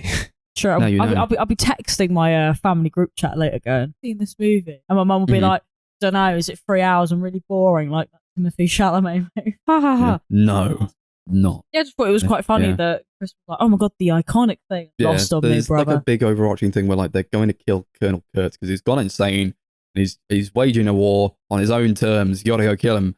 But then everybody they encounter is like equally fucking insane or like even more insane than that. And there's like a line that says, about Kilgore is like, if that's how Kilgore fought the war, I wonder what they really had against Kurtz. Yeah. Exactly. All these people are fucking mad. Nobody knows what they're doing. There's a line they say, charging a man with murder in this place is like handing out speeding tickets at the Indy 500. Yeah. Like, yeah, everybody's fucking killing everyone. Like, what are you... Yeah. Like, it's a moot point at that point. Yeah, like, was I the only one who thought that maybe Kurtz was like the only self-aware one? Well, I'm not talking about Martin Sheen now, but do you know what I mean? Like, I don't know, he just seemed like normal compared to everyone else. Like, everyone else was like so hyped up on like being this like cool guy of war or something. And he's like, "You know what they said about me? Crazy." Like, yeah, you and everyone else in this fucking movie. Jesus. Don't know. I just felt like, why him? I feel like they were all fucking mad. Yeah, like why just him? Because they were all like. But then again, I guess to be honest, I feel like war would make you crazy. It would like, drive you mad, especially like that chef guy who's like, "I'm not getting out of the boat. Have you seen what happens out there? There's fucking tigers and shit." I suppose the idea is that you can be as mad as Kurtz was, but you have to be that mad on the side of America. Yeah. Like, he was waging a war on his own terms, but if, they're not going to reprimand Kilgore for doing what he does because he's doing it for America. Oh, yeah, so you can only be like that if you're, like, it's only okay. Yeah, and I think that's why there's a bit of a, like, conflict with Willard at the end when he does like finally confront Kurtz and Kurtz just speaks to him. Like, you can tell he's kind of conflicted because he kind of understands what he's saying and then he's kind of like doubting his own beliefs.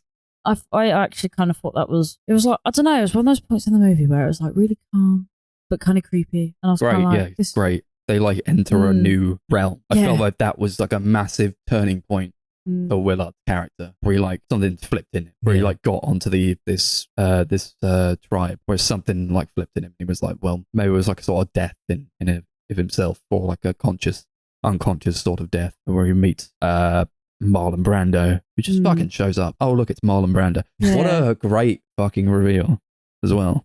It works so well. He's this massive guy. He's so imposing. I think they didn't even know that he had gained all that weight, and then he just showed up.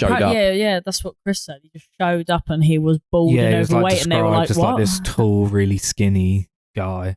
Yeah, but don't you think, right, if he had turned up on set looking like how he did in those the photos that Martin Sheen's looking at throughout the whole fucking movie, right? I don't think it would have been anywhere near as cool because they're like filming him in this like Marlon, don't take this the wrong way, man, but like we got to film you like in the shadows because you're like not quite what. Yeah, they had to do that. They had to use like a lot of kind of lower shots to make him look a lot taller and more imposing than he actually was as well. I like that though. There's something about it. It was like because he was already kind of like everyone thought he was like weird and like mysterious and stuff, and I actually thought that kind of like added to it. Yeah. Like I'm like, I mean, I know who he is, but if he had looked like that. Yeah, do you know what I mean? Yeah. Like, look at him. He just looks sexy. It wouldn't have had the same impact. Yeah. He was a very good-looking man. But the fact that he had gained like a lot of weight, I think that worked very well. And like the lighting and the camera angles on him, it was incredible. It almost feels incredible like lighting. Right? He looks very like unrecognizable. Yeah, I think that's what will do to you, my brother. Distinct. I think they just ran with it. They just looked at him and went, "Fuck it, we'll run with it," and it worked. I think it paid off. Like sometimes I don't know, you hear stuff like that in like a documentary or something, and you'd be like, "Ooh, that could go either way, right? That could probably be really shit." But it works so well. I wouldn't have it any other way. Yeah. No, it makes so much sense. Yeah, you couldn't have him. Yeah, of course it worked out in the end, like but obviously that probably put a huge strain on what they were doing because they had to completely rethink things. Apparently, he showed up not having read the script or the book it was based on, and he like refused to read it and like speak any of it. So he had to work with a screenwriter on his own dialogue. A lot of it was improvised as well. Like apparently that like big monologue he has where he talks about them being like grocery clerks sent to collect a bill. Like that bit apparently was like an 18-minute long improvised monologue that they cut down to like 2 or 3 minutes. I think that man must have been just some sort of weird fucking genius. Because I was like, because then I said to Chris, so in these scenes where he's like improvising his dialogue, are the others now having to improvise, or are we just sort of like we're reading our lines as we're going, and then he's just giving us back whatever the fuck, and then we're just saying our lines as if he said the thing that he was meant to say? A lot of it, I think, was just sort of done on the day. That's what it seems just like. They were, oh, I guess we get a shot of this. Yeah. Maybe we could do a scene like this. In some ways, I prefer filmmaking that takes that angle. But it adheres to a script when it needs to. It kind of works though. I feel like. I do think it works. I think it works really well. You don't need to always have this sort of like structure, right? No, because as it goes on, like these people descend into madness, and it loses a lot of the structure. Yeah. Where it's like, I guess it is kind of, it has its structure in like they're following this river in a sort of Dora the Explorer type fashion where they go from point to point, and then the ultimate goal is Marlon Brando. That would have been a hell of an episode, I tell you. Fucking Diego and Dora on the fucking boat.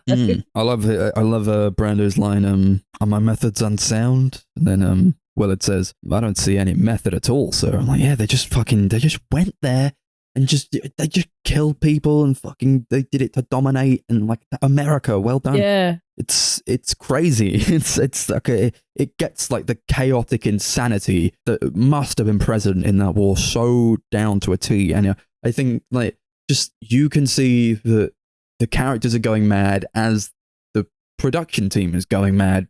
Surely having to make it, having to go on for so long and just keep doing it. What even was the Vietnam War for? So I'm just gonna look it up. Yeah, like that's why? Like, can of worms. Why? What was the Vietnam War for? I think like the pain and strife they went through making it was definitely put into the movie, and it definitely is kind of infectious while watching it. I think it is quite harrowing, hard to watch movie at points. That is so weird. Yeah, that scene where like they just sort of board a ship or they board a boat. Oh, that's horrible. Just for the fuck of it, horrible stuff. It's just so disgusting. Like, yeah, these people are horrendous. Like this, we got like kids in this war. Fucking Lawrence Fishburne, just like supposed to be like a 17-year-old.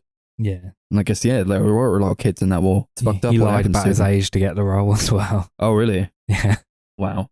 Nice. Yeah, but I feel like good. I don't know, like there's that kind of thing where they probably didn't give a fuck about how old you were. They were like, "Oh, you're old enough to hold a gun. You're old enough to go to war, kid." Yeah, they needed all they can get.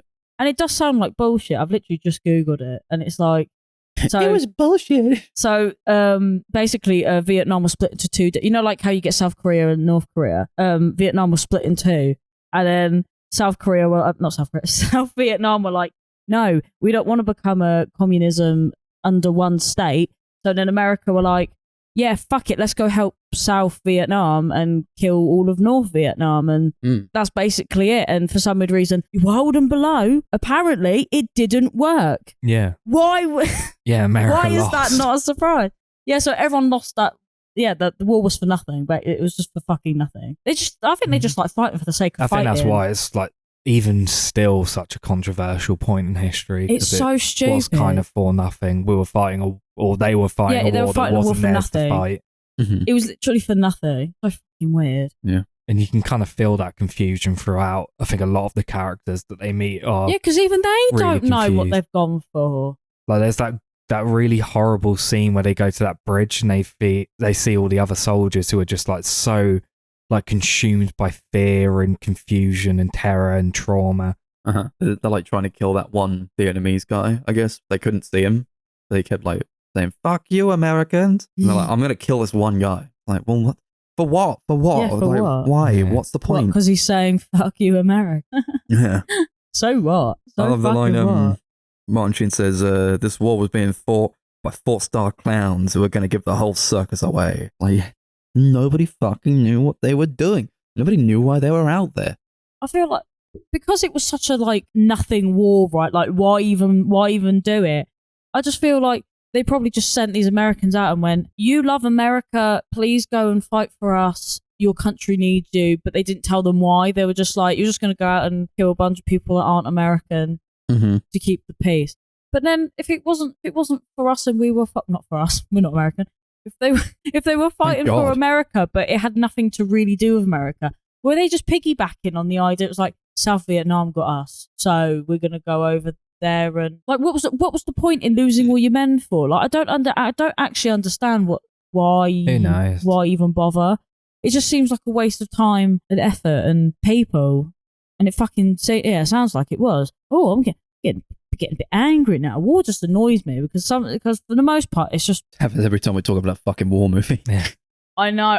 More. No, we need to stop this. You started it, Chris. Stop picking war movies on the podcast, and then we won't have to keep fighting. This is the last one. The metaphorical war. This is the last one forever.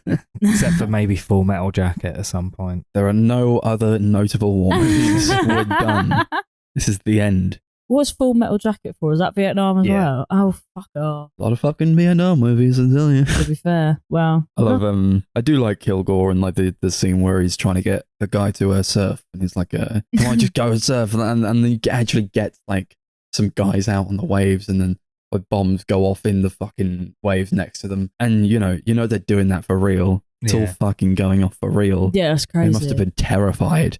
And it like... He tries to get out of it. He's like was it? I can't go. I'm an artist, Bill. I can't go out there. I'm a fucking art. Look at those waves. They're too choppy. I'm an artist, man. And that's how he fucking gets out of it. And then he like steals the surfboard and then Kilgore comes after them. But no fucking like he stole a surfboard. Why are you coming after him? Because he's mad. He's mad with Give me back the power. board. You know how hard it is to find a board you like? I will not hurt or harm you. Just give me the board over this fucking megaphone. It's really funny. When I saw it in the cinema, like the whole crowd burst out laughing during that scene. It was really weird. It's a great fucking scene. It leads into the one with the tiger, I think. Yeah. They just fucking got a tiger. Absolutely not. Because you know that tiger's fucking real, Get closer to the tiger. Get closer to the tiger, man. It's like, you get closer to the tiger, Francis. That man must be off of his absolute, like... Off his fucking nut, man. Literally, he must not be all there. Well, I've heard a lot of people say that this film basically broke him. And like after that, he didn't really make anything else noteworthy. Well, I mean... Which isn't completely incorrect. From what I saw... Well, we'll bring it all back with Megalopolis. Yeah, I'm excited for that. I can't even fucking say it. Megalopolis. I mean, he definitely has some good movies after this. It's just like... He has such a top-heavy career. I had this really great period where he did like 4 like masterpieces in a row and then like everything else. Rainmaker before or after this? After. quite a long time after.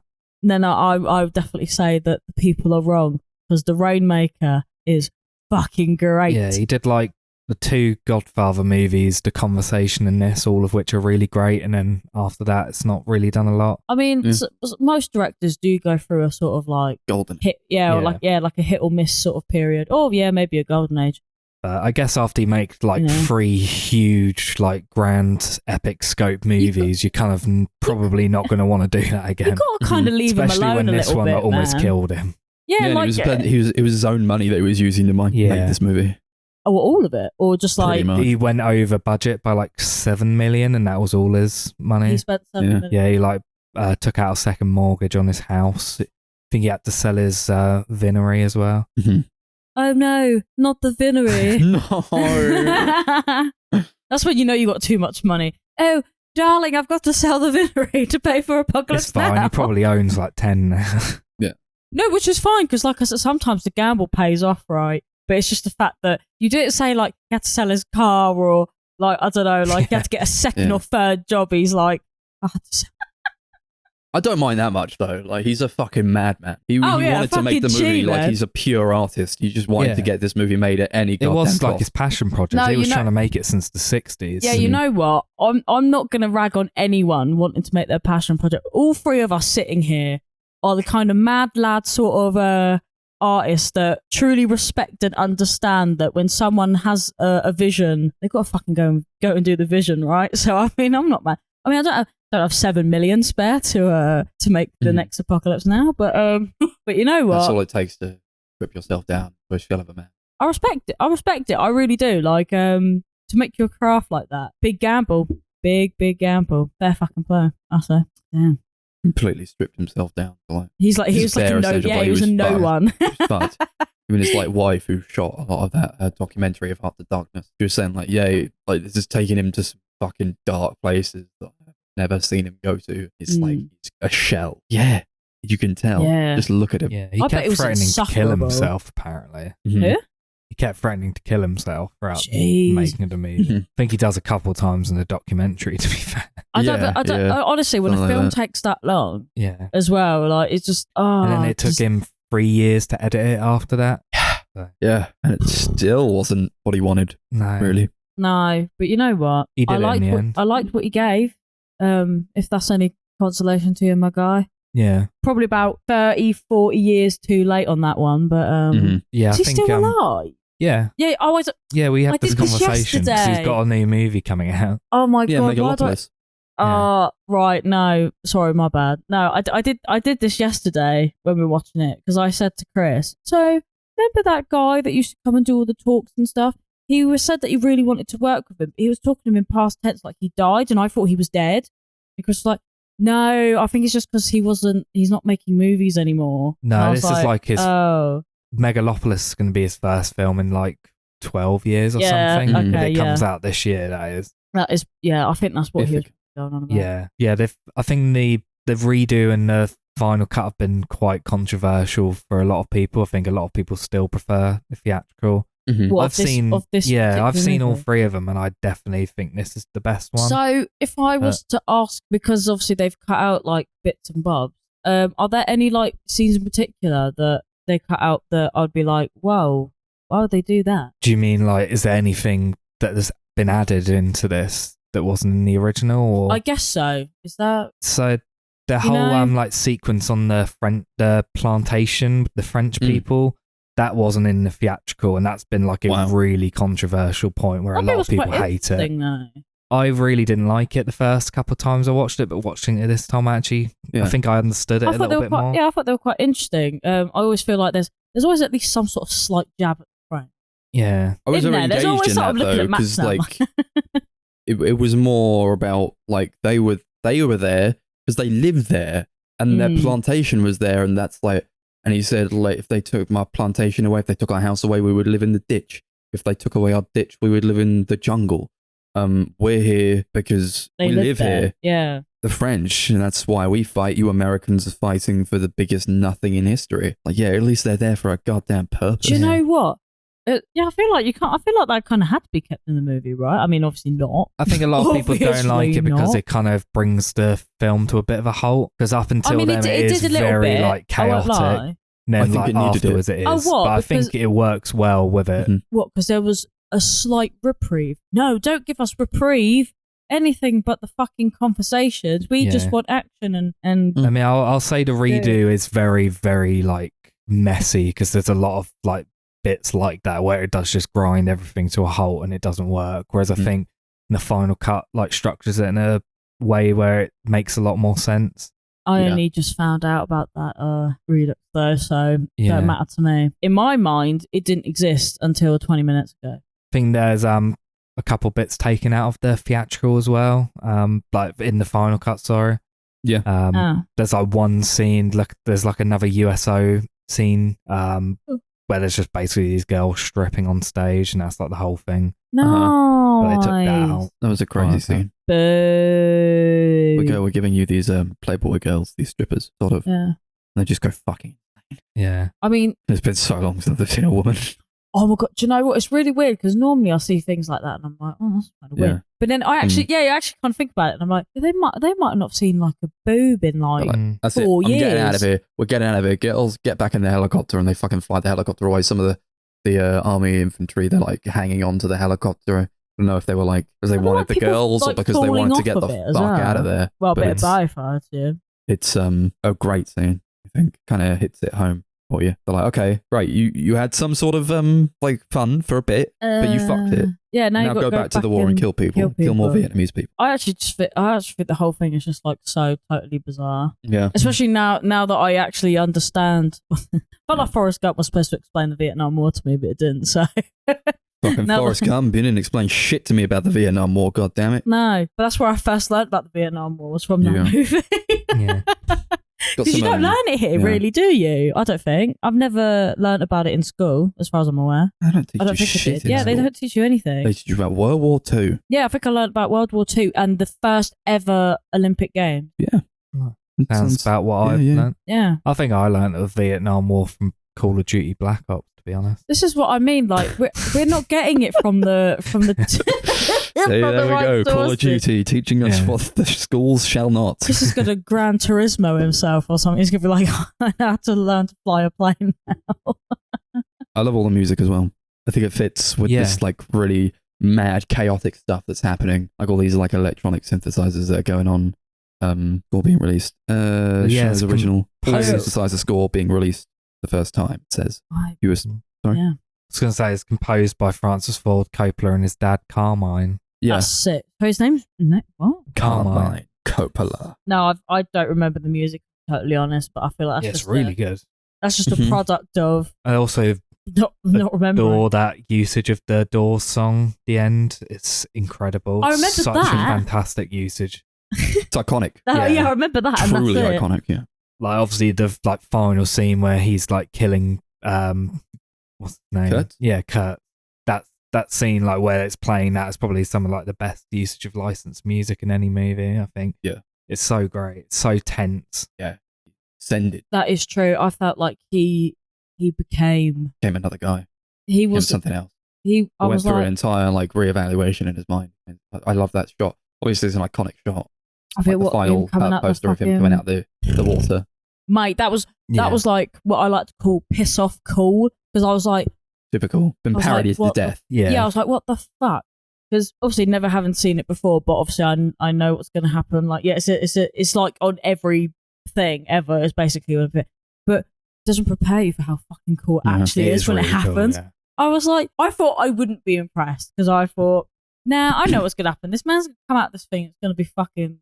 Yeah. It's going to be cool. He's going to get murdered because he's a skinny little boy and Kurt is this massive fucking Hulk. And then I was like, no, it was fucking sick. And I was like, what did I say? I said stuff like, oh, no, he's massacring him like a coconut. Because he was like, he had this fucking sharp blade. And I was like, he's cutting him up like a coconut. Yeah, you got like Kurt's on the floor just saying horror, which is incredible. Yeah. Yeah. It's great fucking line. That was probably the worst part for me, actually. worst part. Forget all the poor people murdering. It was just like, I don't know, it just lingered, didn't it? It was really like harrowing. Yeah, that's it. I was like, nah, this is the worst Helps part. Helps also it like keeps cutting to like this ritual of them like massacring a water buffalo at the same time. Right. No, can I talk about this for a second, right? Please. Right, Christopher. When it's real, but don't worry because you don't see a lot of it, right? Right, now let me fucking tell you why that's wrong, right? So I'm sitting here, and I'm like, so the first like couple of like really deep lacerations, I'm like, oh, okay, fair enough. But then it keeps going. Marlon's fucking dying over in one corner, and this fucking like water buffalo's being like shanked to death. And the thing that got me was that Chris said you don't see a lot of it. I don't remember it being as graphic. The death in the eyeballs, that was real. Yeah, you see the lights going out. Yeah, you see it die. Like 1 minute it's alive and it's in pain. Next second you see it die. One of the most brutal scenes in any movie. Yeah. It's because it was like because I think. Oh my god. I think like they were told that it was going to happen, and then Francis's wife said they're going to go and kill this buffalo. Oh, what? And he was like, I don't really want to go. I'm doing something else. Like, we have to go and see this buffalo being killed. We'll film it. I think it'll be really cool. And that's why, because it wouldn't have been in the film otherwise. And they said it was like a really powerful religious experience as well. Yeah. I hate to say it because I mean, I'm trying not to think about the water buffalo thing as I'm saying it, but I can't etch it out of my brain. So whether I cover my eyes or not, it doesn't matter. It's one of the most brutal scenes in any movie. It is akin to like that giraffe getting shot in San Soleil for me. It will never leave my mind. No, but it felt really like Cannibal Holocaust for me. But didn't it feel really like it felt really relevant? Is that I don't think that's the right word though. Like what do you mean? It felt very like symbolic and not relatable. I can't think of the right word. You mean it kind of ties into it felt feeling of the scene? It felt He's right. an innocent animal. It felt wrong, but it felt right. God, you know? Yeah. Yes. Yeah. They like ate the animal afterwards, like in the real world. In real life, they ate it all. See, when Chris they didn't like kill it for the sake of fucking putting it in a movie. He didn't explain. Well, I didn't think he'd have to explain, but he did say anything about like why they killed it or anything. It just killed or whatever. He was like, yes, local tribe that killed it. And I was like, oh, well, that kind of makes sense because that's kind of what you do to get your food and stuff. You don't just walk over to the McDonald's and go get food, do you? You have to go kill your food. That's fine. But like, I'm not gonna lie, it was a little bit depressing seeing its poor little eyes just die. That wasn't fun. But again, it just felt really on brand. I can't think of the right word, so I'm just going to keep saying on brand. Show that as a loop video on the McDonald's screen. Go to order your burgers. That's what Peter will do. Have you seen this movie, Apocalypse Now? Mm-hmm.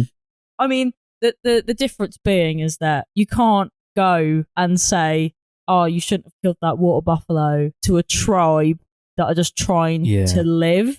Like, they're not in modern day situations where they could just go to the store and pick up like a vegan burger. Do you know what I mean? This is different. I think there's a big difference over them like filming and using a tribal sequence and then, like actual just animal torture just for the sake of it. Yeah, I felt like it was. I mean, and what is this because we're talking? Well, we're about to talk about it.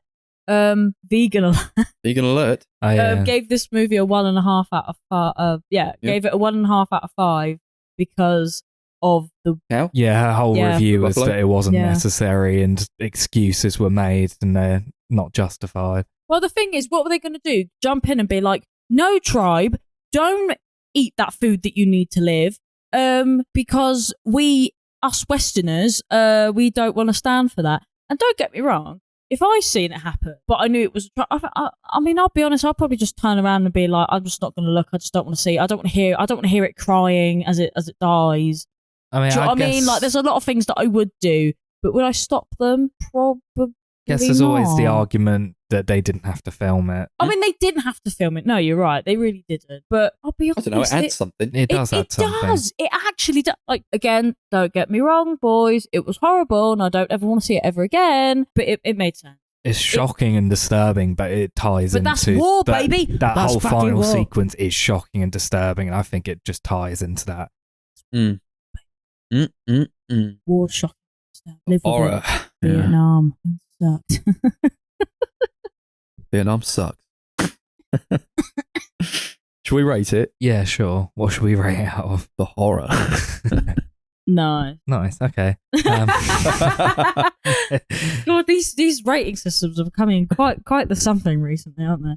Yeah, obviously this is like one of the greatest movies of all times, one of my all-time favorites. I've seen it quite a few times and it never fails to like have the same impact on me. It's just like such a masterpiece. I give it 10 the horrors out of 10. Good band. Good band. They're the ones with like the skinny nines. jeans. Oh, are they the ones with the lines instead of ours? No, there that's is a different band. There is a band called Horror with those, There's yes. an indie band called The Horrors. Yeah, they're the ones that have the skinny, the really skinny legs. And Noel Fielding did an episode on the Mighty Boosh about them.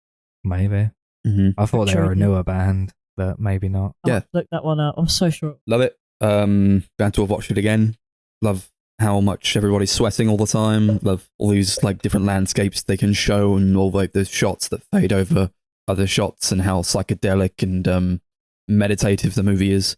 I have a very, very, very, really good time with it. And yeah, one of my favorite movies now. Love it so much. Apocalypse Now. Apocalypse Cow. 10. The horrors. Out of 10. Oh, damn it. Why didn't they call it Apocalypse Cow? There are so many questions I have. Well, I mean, I'm usually derailed anyway, but now I'm even completely more derailed because I had a drink. Even completely more. Yeah. Kind of watched it. Very, I feel like it's one of those, those films that, you get them books that are like 10 movies to watch before you die. And I always feel like this is going to be like always at the top of that fucking list. This is in there. And I know, and sure. I've waited. This is in the 10 movies to watch before you die list. Quite a long time to watch it, but I'm glad I did. And that's all I can say on that. I mean, maybe I'll watch it again at some point, try and get some more out of it. Cover my eyes when the poor cow dies a death. However, very, very, very needed imagery about the pointlessness and that is war, baby. So I'm going to give it 9 out of 10. What was that? Don't worry, you'll listen to it back one day and be like, what the fuck was that? Also, I know. I'm still trying to figure out whether the horrors were on this. Yeah, they were. But they were called the Black Tubes on the Mighty Boo. See, the random shit that I don't retain any useful information. I only retain information on pointless bullshit that doesn't matter. On episodes of the Mighty Boo. Yeah. Yeah. Exactly. Cool. So I recommended a movie. Oliver. Almost threw up. Oh no. It's a movie by Nicholas Roeg. Nicholas Roeg from 1976. Mm-hmm.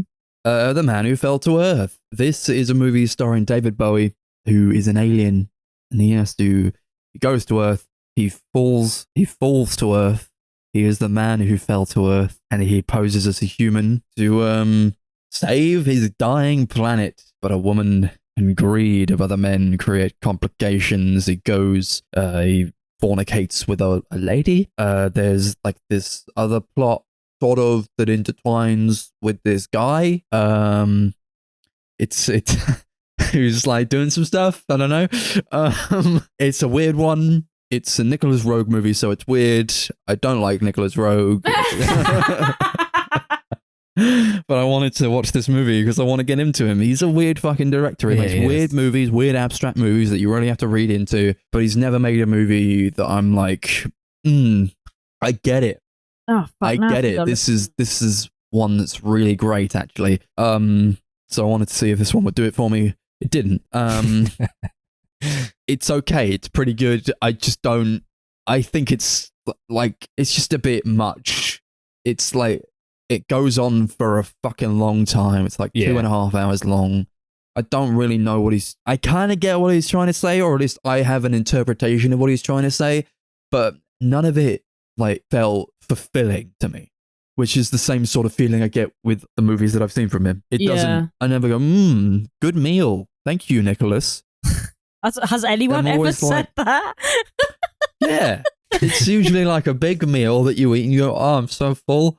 I get out of this, I'm like, yeah, all right. Yes, it was okay. This is probably my favorite of his that I've seen, but I just, I'm left like feeling like, you want a little bit more. Okay. I guess that was all right. I've got a little bit of beef with him actually. Yeah. But it's not his fault. It's actually Chris's fault that I've got beef with him. So he's got this movie called Walkabout, right? Yeah. And I'm trying to get. Right, imagine this, right? You work at your local pet retailers, and you're trying to finish your fucking masters. So you're working non-stop day and night, and then you have to get up at 5 o'clock in the morning to get the 6 o'clock bus to go to fucking work in the morning. And what happens? Chris goes, all right, I don't have to go to work tomorrow, so I'm going to watch a movie. And I'm like, yeah, live your life, because I don't mind having sound on when I'm sleeping, right? What the fuck is in this movie, Chris? Tell him what is in this movie. Like, all the soundtrack is just didgeridoo sounds. Fucking nothing but didgeridoos. I was losing my didgeridoo fucking mind. Other than that, I've not seen any of his other movies. Not even The Witches? No, we had that. No, I haven't. No, Mate, The Witches. I don't. Fucking sucks. I don't think I've not seen it since a kid. No, I was one of those people growing up that I really loved like Roald Dahl books and stuff. So I almost refused to see almost any adaptation of the movies. So it took me ages to see Charlie and the Chocolate Factory. It took me ages to see Matilda. No, actually I loved Matilda growing up. That was different. James and the Giant Peach. That was the other one. I actually really liked it when I finally watched it. But I'm really like wary about watching them. Like the BFG, wasn't really into watching that either. It was just one of those things that I'm always like, oh, it's never going to be as good though, is it? So I've never seen The Witches, and I haven't seen the remake either. So the Zemeckis one. Yeah, I don't know whether it's worth it because everyone says it's not very good. But I don't know. I heard The Witches is like iconic. Like, but is it iconic because it was that kind of book that everyone read when they were like, do you know what I mean? Probably just because people watched it as a kid. That's what I'm thinking. Like, because Witches is pretty fucked up. Yeah, that's what I've heard. It's crazy. Yeah, the book was mad. I remember it being terrifying as a kid, but I've not seen it since I think what I got out of this movie the most was, and now that I've finally been paid, maybe I will go and do it. Basically, I spent the whole time going, I want David Bowie's hair. I want it so bad. Not the length that it's at, but there was like these like two little like strands of blonde at the front, and the rest of it was like fuck off orange hydrant. And Big I was like, I want that. I want that so bad. Beam me up fucking orange. I was like, I want that in my life. And I was just like, I'm just going to watch him the whole time. He looks great. He does. He looks really good. One of my only notes is a quote from Darcy right at the beginning when she said, I like his funky eyeballs. Yeah, he's got one pupil bigger than the other. Yeah, I have to appreciate his eyeballs. So I thought it was quite he's already a guy who looks a bit alien. Yeah, like he kind of cultivated that aura about him in his performances as well. Yeah, I think they hired him based on the fact that not only is he like human bonk, but he also kind of looks like not in a bad sense, just like he is like alien-esque.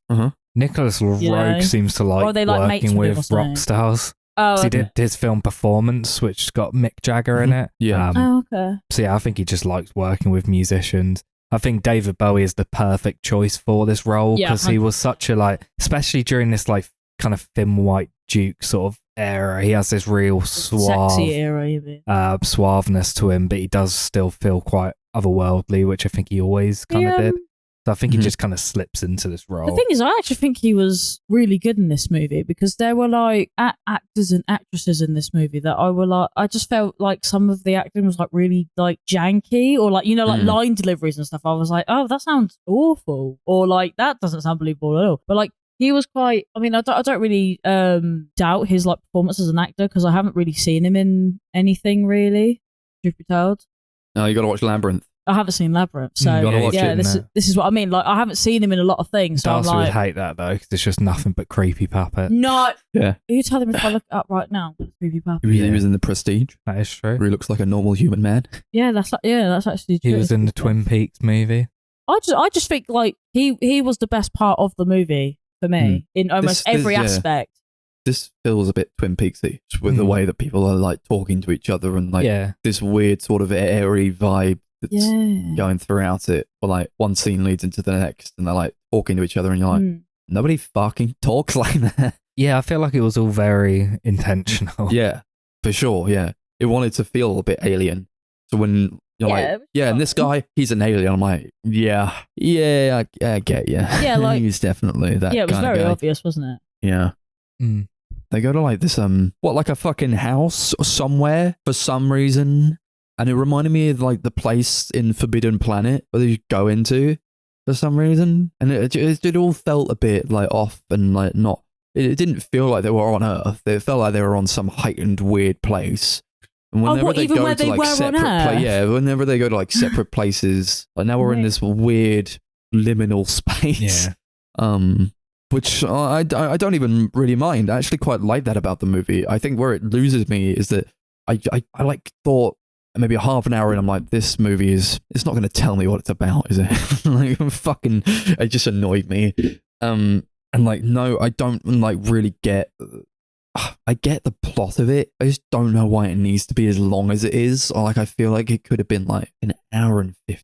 I think I said that to Chris, actually. I think there was parts of it that were, I was like, okay, I know what they're trying to say, but I feel like they're trying to take it too surrealist just for surreal's sake. I was there's no like this plot tension did not need to be that long. Like there's no like forward momentum. They're just like characters who like talk to each other. It's very talky. It's like, oh yeah, and then we're going into another scene where there's some people talk to each other, and I don't really get what they're fucking talking about. Or like they go on for too long about like Bowie and this girl, and she's like, oh my god, I love you so much, and he's like, yeah, okay. Like, it's just like conversations like that where it's like, get me a fifth TV, go get me a drink. TV. Oh, all right. I like how he like sits in front of like 10 TVs to sort of like ingest like humanity. It was like a better version of that scene in X-Men Apocalypse where he like puts his hand on the TV. Oh, what? And this like becomes... the TV comes into him. Oh my god, yeah, why didn't they do that in this movie? He examines all of humanity through the TV, and like, this is probably a better version of that. Yeah. But then like, I don't know, to what end? Yeah. Oh, what, this movie? Why do you need to learn all this? Like, why do you need like 1,000 TVs to watch? I don't know. I think it was just intentionally excessive. You're like, now what I'm trying to now that I've only just thought about it, trying to get out is what actually happens at the end. You like, did he go back? I don't remember. No. I don't even. Just sort of stays there for a bit. Yeah, I just can't remember. Everybody gets old, and he doesn't grow old because he's like an alien. His family. Oh yeah, because everyone was cut back to his family. Yeah. And like, I don't know what their fucking ship looked like. What it those, looks like a hash brown, doesn't it? That's what it was. Yeah, that's what it was. I'm fucking trying to think. What the fuck does this look like? It's a hash brown. I want to go to the house of the hash brown. Yeah, they live in their hash brown house on like a railway track in like another planet. They all look fucking weird. Yeah. Yeah, no. I've only just like clocked onto the fact that like technically the movie was for nothing because he didn't even go back to do what he didn't even finish the task that he fucking had to do in the first place. But I don't know whether it was for nothing. I just thought like probably that was how they wanted to end it, but like I think the point is he's been there so long and he got so consumed into like those vices like drugs, alcohol, sex that he completely forgot why he was there, and he's basically fucked up. His mission's like gone to nothing because he got so consumed with that. Surely you I think that's the point figured of the that one out pretty quickly though. Like how long can you realistically? Oh, I mean, aliens. What do you mean? How long do you live without water? I don't know. I just now that I've finally just twigged onto the idea that he didn't even finish his mission, I'm just like, what? Yeah, it consumed him. Why did you fucking bother? I feel like that's kind of just the whole point of the movie is about, if you get sucked into those sort of things, you can get consumed by it, and that can become how like as we live on Earth, affect everything else. There's so much to do or to be done. Sometimes you lose track of what, if you have like a main sort of purpose or a goal, how easy it can be to like run off the rails or like not really accomplish anything by the end of it. You know, who's like at the end of their life being like, I did everything that I needed to do. There's probably not a lot of people. Probably a lot of people. I guess so, but I don't know. I feel like getting water for your actual alien family seems like a pretty important priority things to do. It's not like shit. I need to go get some milk. Like I'm just thinking that it's not about that so much in like a linear sense. I mean, maybe not. He was consumed. That's because he was consumed. I'm just getting annoyed about it because every time I think about this movie, a new thing annoys me because I'm like, what? Why? But you know what? Maybe it's not meant to. Maybe it's just not meant to be understood in that way. You know, it's about a fucking alien. Like, what should I expect from it? Really? He fucking takes out his own eyeballs, and I was like, Chris, maybe if I take out my bonked eyeballs, I'll have cat eyes or whatever underneath. Yeah, they're like. Like, no, I can't be X-rayed in my eyes. The eyeball lenses will stick to my alien eyes permanently, and then where will we be? But like, it didn't put up much of a fight when they were like, "We're going to X-ray you anyway." You didn't feel like all that sad afterwards. Like, damn, now I've got human eyes, sort of, for some reason. I don't know, like if it clearly wasn't that important to him. No, this is what I mean. Maybe that's the. It becomes less and less important as time goes by because you are then consumed by other material bullshit. Yeah, I quite liked all the stuff where they were like experimenting on him.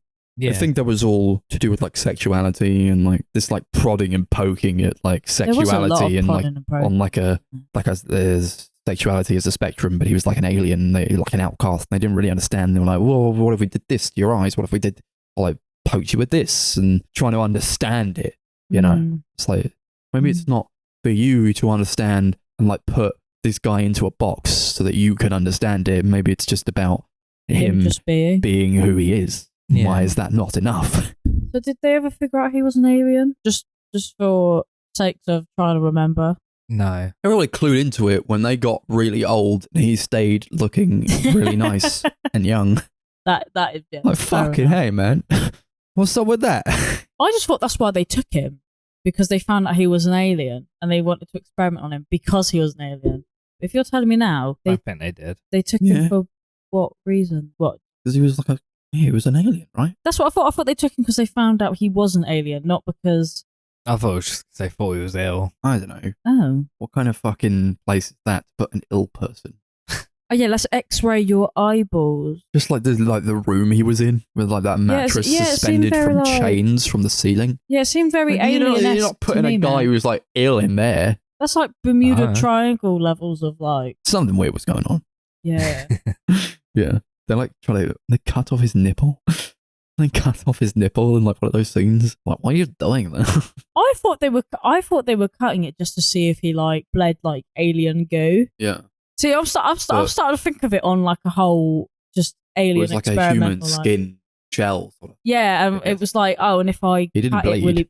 He didn't really. He just produced a little bit of red spunk. Spug. You know what I mean? Yeah, like, you know, alien. He drank. He succumbed to the vice of drinking, and he said to Mary Lou, good old Mary Lou. You know, when I drink, I see things. She's like, what do you see when you drink? He's like, I see bodies. I see the bodies of men and women. She's like, men? I'm like, that's what you're going to pick up on? Oh yeah, I thought that bit was quite funny because I was like, oh, well, she's not impressed at this.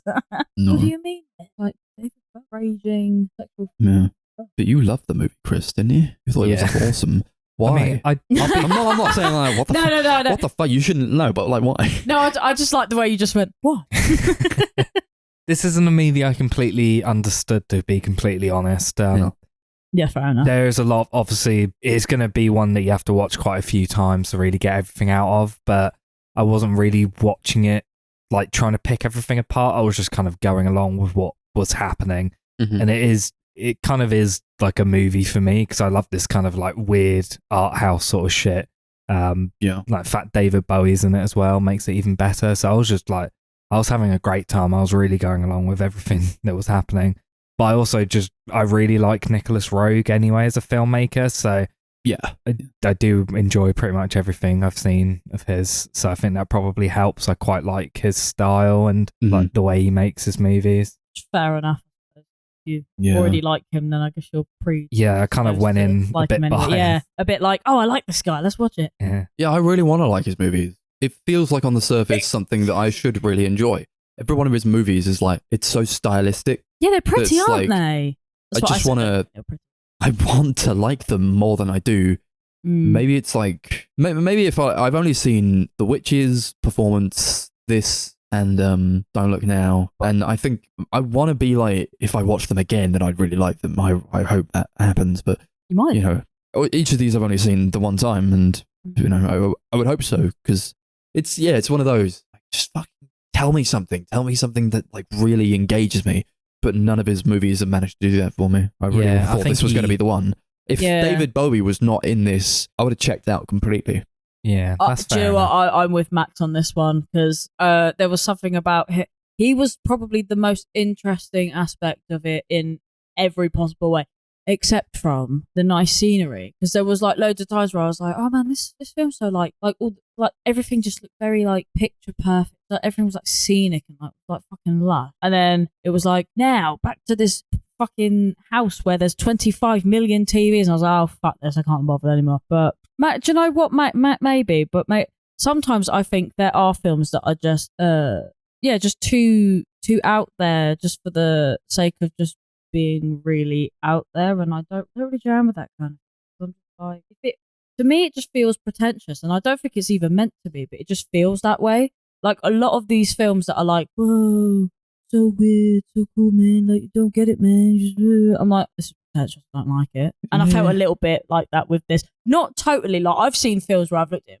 like, this is fucking dog shit. But this was just a bit like, it could have told the story in a shorter and a way more convenient manner than what we got. Mm-hmm. I was kind of dipping and diving out of it the whole time, like, oh, I really want that hair. Oh, that outfit's so nice. Oh, he's so sexy. Oh, that's so cool. Oh, man. The whole movie, pretty much. I don't really mind that it's pretentious. I think to make a movie like this, it kind of has to be pretentious. I don't like that kind of thing at all, though. This is my problem. I mean, ironically, as an art student, I truly hate most things pretentious. It does. That's the thing. I don't really mind abstract, but there's almost a level where it goes to the pretentious, where like I can handle like a fair amount of it, and then it's like, oh, now we've hit pretentious zone that I just can't stand. Yeah. But up until that point, I'm like with it because I'm like, oh, it is kind of weird, it is kind of quirky, and then it goes too far, and I'm like, oh, this movie can fuck off. Or it's not even a movie. It could be like, this exhibition can fuck off. Oh, listen to this fucking shit that some other geezer's pouting on about. Like, you know what I mean? Like, it sounds really bad, but like you listen to people like interviewing about like their artwork and stuff like that, and I'm like, you're just chatting shit. I know that you had no rhyme or reason for this. Why can't people just make shit for fucking wanting to make shit rather than being like, oh yeah, man. So I had this vision. I saw this dog in my dream. And I was like, oh man, I really wish this. I feel like that's like all movies. You can't make a movie and not have it be a bit pretentious.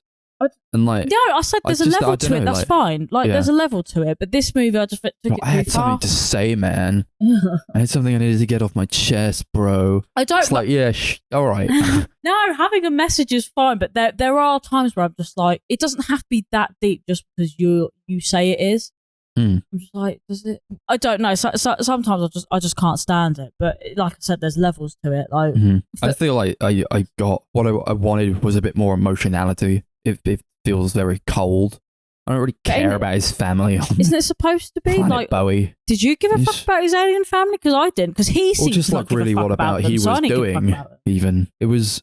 Or like his relationship with this woman. I didn't really care. A fuck about any of it at all, if I'm totally honest. Like, but then I don't think they really gave me a reason to. If I'm really honest, at what point in this movie was I supposed to go, oh man, I'm so upset that him and Mary Lou got split up from the like, even she was like a lunatic. Yeah, like okay. I just didn't give like no one in this film. Okay, straight up, no one in this film I thought was likable. Really, like I can't relate. I can't connect.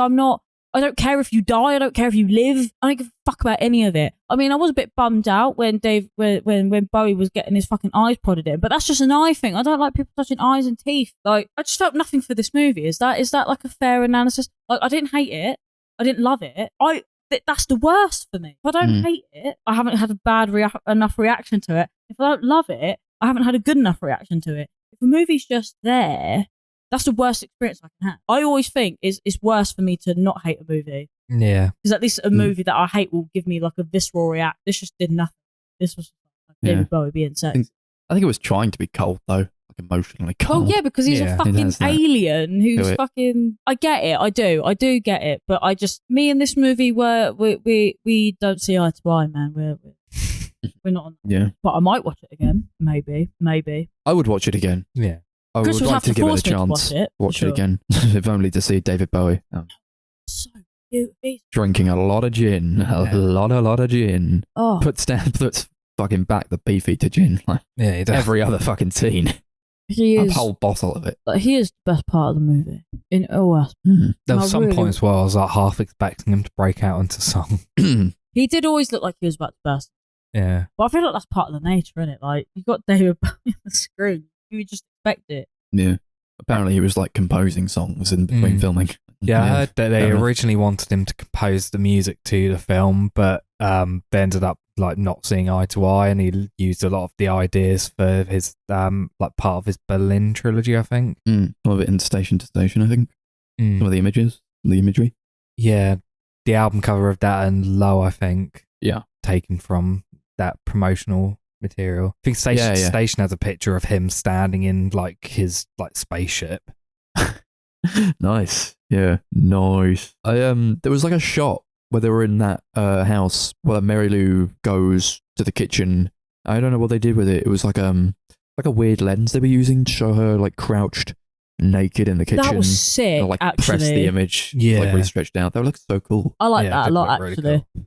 And it happened just right after that scene where, like, but yeah, Bowie takes out his like human eyes and he becomes like the fucking alien creature, and she's like fucking screwing you're beautiful, screwing the fucking house down, Jesus. And I was like, do you know what? I bet that is how you would actually feel if you were to go in that room right now. You'd probably feel a bit like that. Yeah. To be honest, I was vibing with that, and then it lost me. He just didn't give a fuck though. Like screaming, was like, yeah, all right.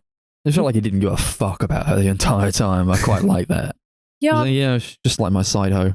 I got a girl back home. Yeah. Yeah, really. It's just something to pass the time. Really bizarre, especially when I thought, right. So there's that scene where she's like, I know what you are, and then I said you're a vampire or some shit because I had to. And then she's like, you're an alien, and I was like, so when he comes out and he's an alien, I was like, why is she fucking screaming? She knows he's an alien, and Chris was like, no, like illegal alien, and I was like, oh, so I was betting the whole sequence thinking, why is she screaming like that? She knows he's an alien. I know what you are. He's like, not that kind of alien. You're British. Oh dear. Yeah. Ratings then? Yeah. I feel well, I don't. I mean, you gave it a good. I tried, and I wanted to watch it again before we did this, but I don't know. It's a long movie.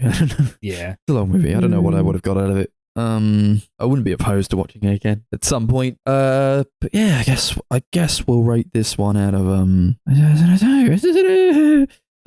Mary Lou's. Mary Lou. She was there. Huh? She's done another Beefeater gin, but no, she was. I mean, Mary Lou. Yeah, I had a great time in this movie. I think it's very strange, very interesting, really well shot. Love Bowie obviously as well. Definitely rewatch it. I do kind of want to get the 4K, and it came out not that long ago. I think that would probably look pretty great. Yeah, I give it 9 Mary Lou's out of 10. Yeah. What are you showing me? What are you showing me right now, Darcy? Oh yeah, the weird fox creature from Labyrinth. Yeah. It's like the crack fox from the Mighty Bush again with the Mighty Bush reference. This is a weird one. I quite like it. I like Bowie. But I'm not overly any which way about it. I had a good time with it, you know. And I'd probably give it, for now, I'd give it a 6. What did we say? Crack foxes? No, Mary Lou's. Mary Lou's. Yeah, 6 Mary Lou's out of 10. Yeah, the worst offence a movie can make. I don't care enough. 5 Mary Lou's out of 10. There was, I just remember there was like that weird sex scene. Like that guy was having sex with a woman, and they intercut it with David Bowie watching these two guys have a sword fight. I don't remember that. I sort of remember something similar to that, but I don't remember it being a sword fight. Yeah, it was fucking weird. It was pretty funny, but I didn't really get what that guy's deal was. What was? Never mind. Anyway, yeah. This movie needs to get in the bin. I can't be bothered. Yeah. We'll move on. Wow. So I picked a movie that it's been kind of lingering in my brain a little bit, because I remember we did an episode many moons ago, and we were watching a film, and I can't remember what one now. And Max went, this reminds me of this film, and I was like, oh, cool. And then I looked it up and went, okay, I'm going to put this in my watch list because it's got So, to introduce, this is The Killing of a Sacred Deer. And if anyone can please pronounce this director's name, that'd be great. Yorgos Lanthimos. Who did The Lobster, and that movie was great. And The Favourite. Which was also great. So that's 2 for 2 already. So this is the third film that I've seen, about a doctor who's I keep thinking he's a neurosurgeon. Why do I keep doing this? He's not. He's a heart surgeon, everybody. And it's about this. So he has like a seemingly like normal life, and then he spends a lot of time with the son of a patient that he accidentally killed on the operating table. And then things get a little bit like spooky when Martin starts acting out of sorts. And we'll go from there. I like Yorgos. Yeah, same. He's very interesting. See, now this is the level of, well, actually, maybe not in this movie, but something like The Lobster is the sort of like surreal that I'm talking about, where it's actually like I'm on board with it before it gets like, because it's like weird, but it's not weird to the point where it's like super abstract and like I can get on board with like you don't have to stop and try and analyze everything that's happening. Well, this is it. Like, I mean, his kind of movies, they do make you like stop and think about stuff, but not to the point where it's like seems taking you out of the movie. It just seems a bit. Exactly, a bit out of your face, or in your face even. But I like his movies. I feel like I don't know anyone who's ever seen any of his movies apart from you two, obviously. I actually saw The Favourite. Yeah. I just want to check that I didn't see it with you. No. I think I saw it with my sister, and we said it was fucking sick, but didn't know anything about it. We just said, "Oh, Olivia Colman's in this movie. Yeah, we're gonna go and see it." With Kai. Okay, so I think I did. I think I saw it with my sister, and we said it was great. It's a great movie. Yeah. That is a great movie. But that just kind of, I don't know, just kind of, again, going into this kind of biased bit like Christy. Yeah, I've loved I was all like, of his okay, I think I'm going to like this. But a lot of the ones that I pick, I kind of go, maybe I will like this, because obviously they're on my watch list. But then a lot of the time, either turns out that the films I pick, I don't like at all, or they're better than what I thought they're going to be. So obviously we just put these in a wheel, and then I was like, oh yeah, fuck it. Let's go with this one. Could have gone either way. I actually thought about vetoing it. So I was like, I don't know if I really want to sit here and watch a movie like that. But so how was it? Fucking glorious. Of course, it was fucking glorious. Everything about it was just like, basically, there wasn't a single moment where I was like, I'm bored now, or this is dipping, or do you know what I mean? Like, it was like so tense the whole way through. Like, there wasn't a single point where I wasn't engaged in it and wasn't interested, or, you know, didn't want to know what was going on. But I know there's like a lot of things that they mention in the movie about like fables and paradigms and stuff like that kind of relate to the movies. What is it, paradigm? What thing? Fables and paradigms. They're talking about the girl wrote about a Greek thing. Yes, that was related to by a Greek tragedy by Euripides. Yeah, that's the one. I couldn't remember the name of it. Paradigm, a typical example or pattern of something. Okay. Maybe it's not a paradigm, but I thought that was interesting. I thought that was part of it. But they do mention like a lot of things that are sort of like relate to like the messages within the movie and stuff. I did a little bit of reading on the movie afterwards because I was quite interested. So I guess for anyone who's listening who hasn't seen it, basically like Martin wants to sort of do like the whole like I guess it's like an eye for an eye kind of thing, isn't it? Yeah. Where it's like, you killed one of my family members, you must choose which one of yours are going to die.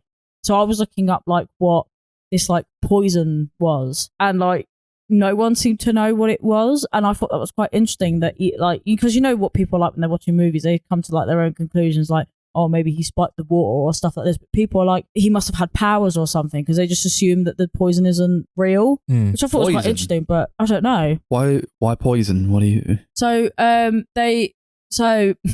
when I was looking up, the first thing that came up was, what is the poison? Which is basically, I'm assuming most people that watched it assumed that the family had been poisoned. Spiked. But with what? And no one could figure it out, basically, was the consensus. But I thought that was quite interesting as well, because there was like that element of, because I don't know what was going on really in that sort of aspect. But maybe it wasn't meant to be. Yeah, I didn't even think about that. No, like, I just thought like he said some bullshit was going to go happen. Some bullshit happened. Yeah. Yeah, and like, and I didn't really think that I was supposed to take it literally. No, I don't think you are. No, that's the consent. That was like the debate topic. Like, where's the poison? Yeah, that was literally like the how did he do it? The debate was, how did he do it, and if so, how? Or was it more of a metaphorical thing? You killed my father, now you got to choose which one of your family members dies. It wasn't like, also I poisoned you all. It was like, it's like about balance. Yeah. It was like about natural order and balance. I think not knowing what's going on makes it even creepier, to be fair. See, yeah, that's what I liked about the fact that there wasn't some article going, because there was an article that I read, it kind of broke down like bits of the movie. Basically, if you had watched it, there was no point in reading it because it was basically just like you saw this bit. He explained that he was this guy's kid, blah blah blah. You know what I mean? Like just like general like highlights of the movie, whatever. You explain what the title means, blah blah blah, whatever. But what does the title mean? No, fuck if I remember. It's a reference to the Greek tragedy that it's inspired by. Oh. Well, there you go. But I think in the tragedy they killed a deer, or someone like a farmer killed someone else's deer, and they said you need to kill, like pick a deer to kill or something. It was something along those lines. It's just it was just like I don't know. It was just like really interesting to like read like what people thought this kind of like movie was like all about and stuff. Because it was either that or read the reviews. Couldn't bother to read the reviews, so I was just like, okay, so like what is going on, right? Because you go down the rabbit hole, you're like looking up shit, and I'm like, oh yeah, cool. But if I'm not meant to be taking this in like a literal sense, is he then just imagining that his kids are dying, or like what's the takeaway from that? Like, is he? I think you're thinking too much about it. No! Why am I not allowed to think too much about this movie? This movie was... But it was there. It was happening. People saw it. Things were happening, right? Yeah. I'm not really thinking about it. No. I'll be honest. You're not supposed to, I don't think. You can if you want. I'm not saying you're wrong for having thought about it. Like, go along with what's going on. If I allow myself to, goon myself into oblivion about what actions lead to the consequences that happen within the movie, and it has to be literal in that sort of way, you end up in sort of a weird cycle where nothing gets answered. Yeah, and more like, well, what ideas is it presenting? Why are they saying these things so much? Why are they talking like that? Well, one thing. It would be fine if like it hadn't, but it would be fine if it was like just like a throwaway moment not a throwaway moment, but like a small moment in the movie. But this is like, I'm talking like, this is like 80% of the movie where all this shit is going down. But it like, so it's got to be significant in some aspect, right? Like, is it like, did it actually happen? Like, mate, the brain's going haywire right now because all I can think about is like, what was it? Only because it was such a big part of the fucking movie. What part? Just everything that goes down with the kids, like everything that happens with them. That's what the movie's about. Yeah, so like...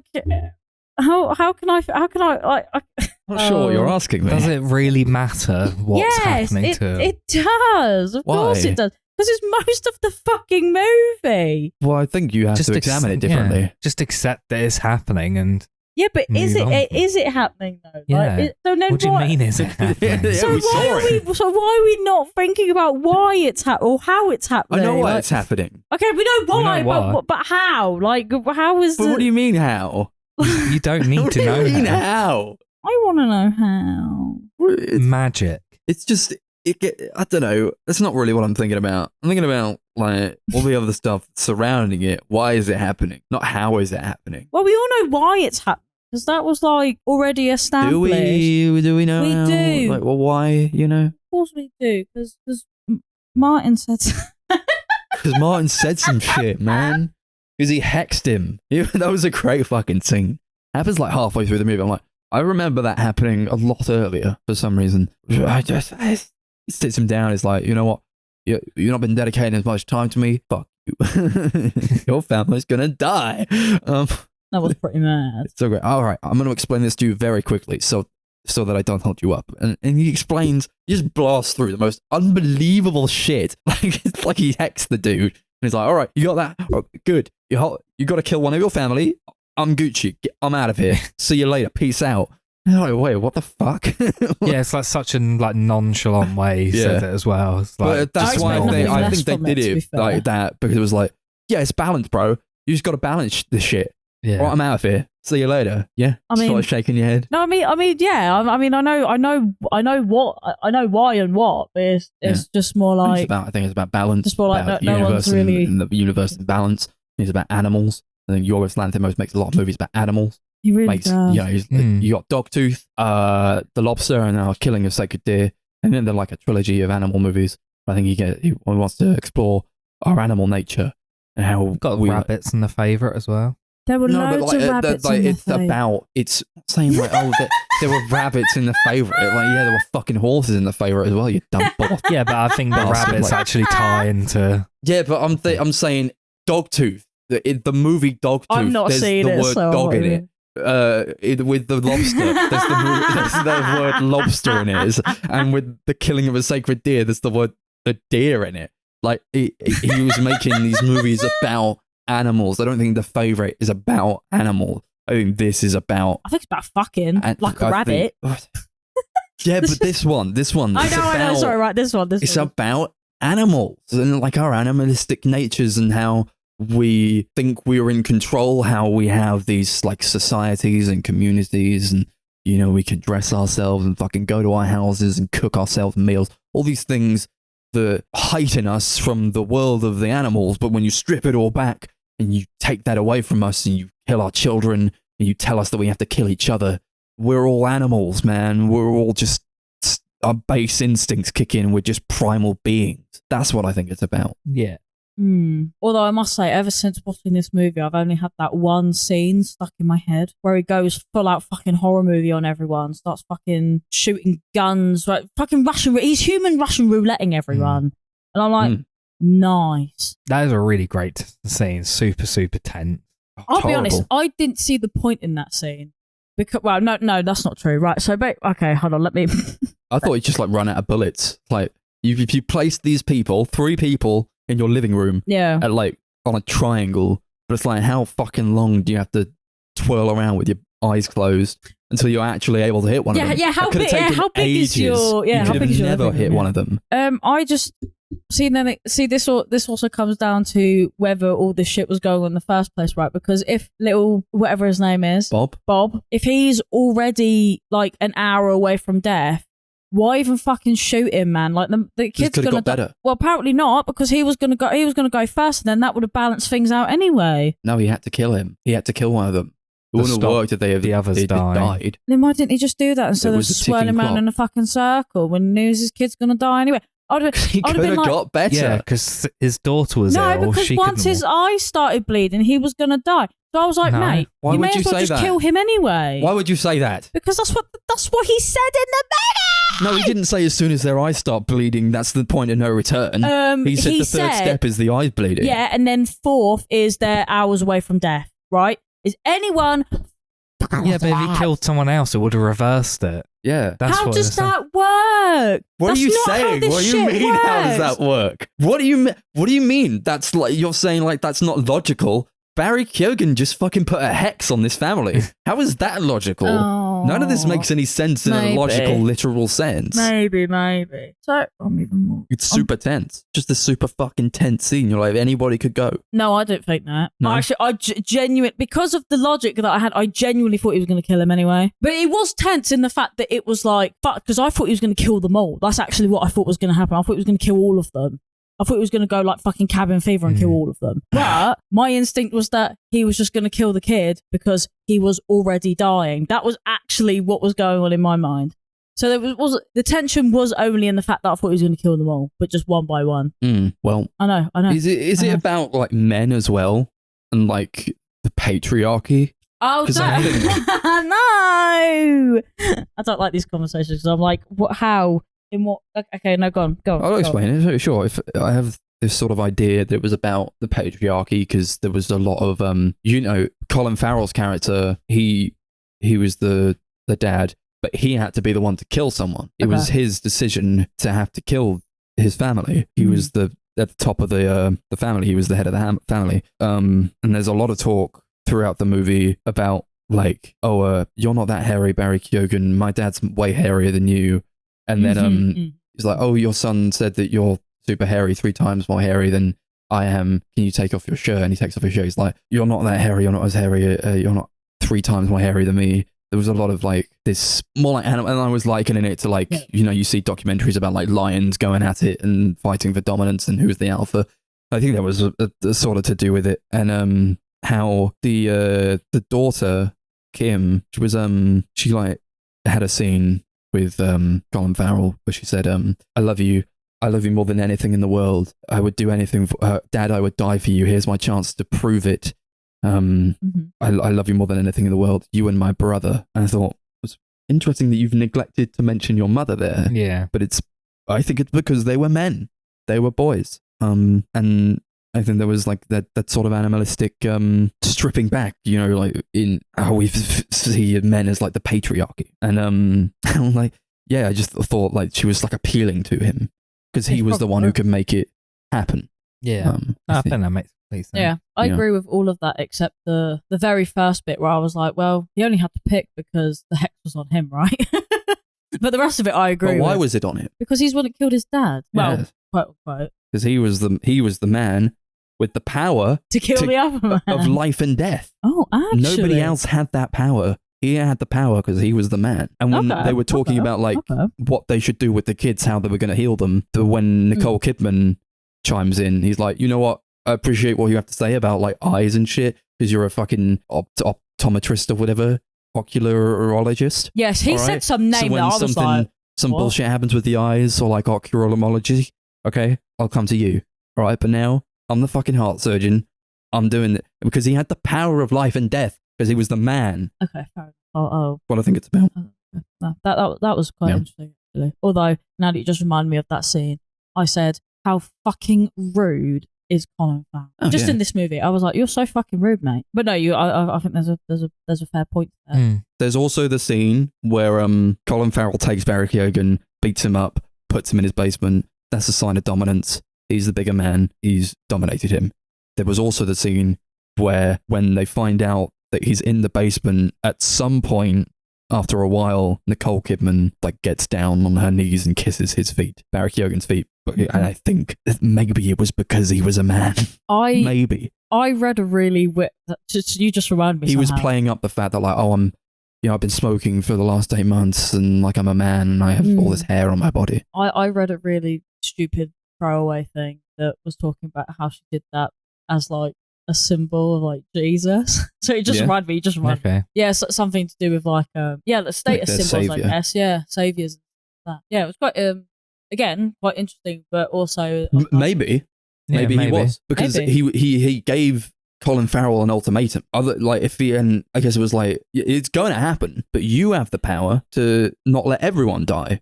So he was like that's a sort of savior in that. Well, without him, they all maybe would have died if he hadn't told Colin Farrell. Well, maybe. Because who's to say, like, if he hadn't told Colin Farrell that these things would happen, that it wouldn't just have happened anyway? Because of this imbalance that has been present in the world. So I don't think, I don't know if he was doing it out of malice. I don't think he was. He did think, like, at the end of the movie, you don't really see, like, he doesn't really seem, like, even when he's getting beaten up and shit, he never really seems all that bothered.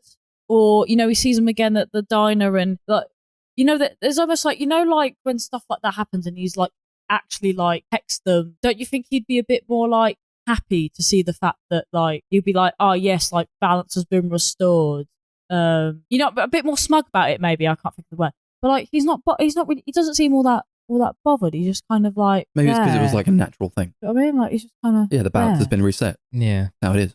Yeah, which is why I don't. The world will always reset itself. It will always rebalance. Maybe he wasn't malicious then. It's basically what I'm getting at, because he just didn't seem to like, I don't know, he just seemed to be like hateful about it, really. He was just kind of like, he's just kind of there, watching him, like, okay, cool. Like some sort of fucking messenger just sort of there. Yeah, like, I think it was definitely taking a stab at this idea of the patriarchy. But like, yeah, it's not, like, clearly not all it's cracked up to be, is it? It's a stupid way to live. There was even like they call back to different lines that they have in the movie, like after the fact. There's a line where I think he was Colin Farrell was saying, oh, it's never the surgeon's fault when a patient dies on the table. It's always the anesthesiologist's fault. And then when Nicole Kidman talks to the anesthesiologist later in the movie, he says, oh, it's never the anesthesiologist's fault when a patient dies on the table. It's always the surgeon's. Yeah, I like that. That bit made me great loop. Giggle. And also when he's talking to Barry Martin in the beginning of the movie, he says, I don't really have a lot of friends. I have only a couple of friends, but I think that's a good thing to only have a few friends instead of a lot of friends that you're not very close to. And Colin Farrell goes, yes, I agree with that. And then at the end of the movie, towards the end of the movie, Bob says, I have a lot of friends at school. And then Colin Farrell says, that's good. It's good to have a lot of friends. I don't really know what that means. I like that as well. Yeah. I like it as like a through line to be like, oh, that's that. But I I don't know what it means, really, or like what it's trying to say. Well, I didn't even pick up, but most of I don't remember saying that. I remember the first bit, but I don't remember. Yeah.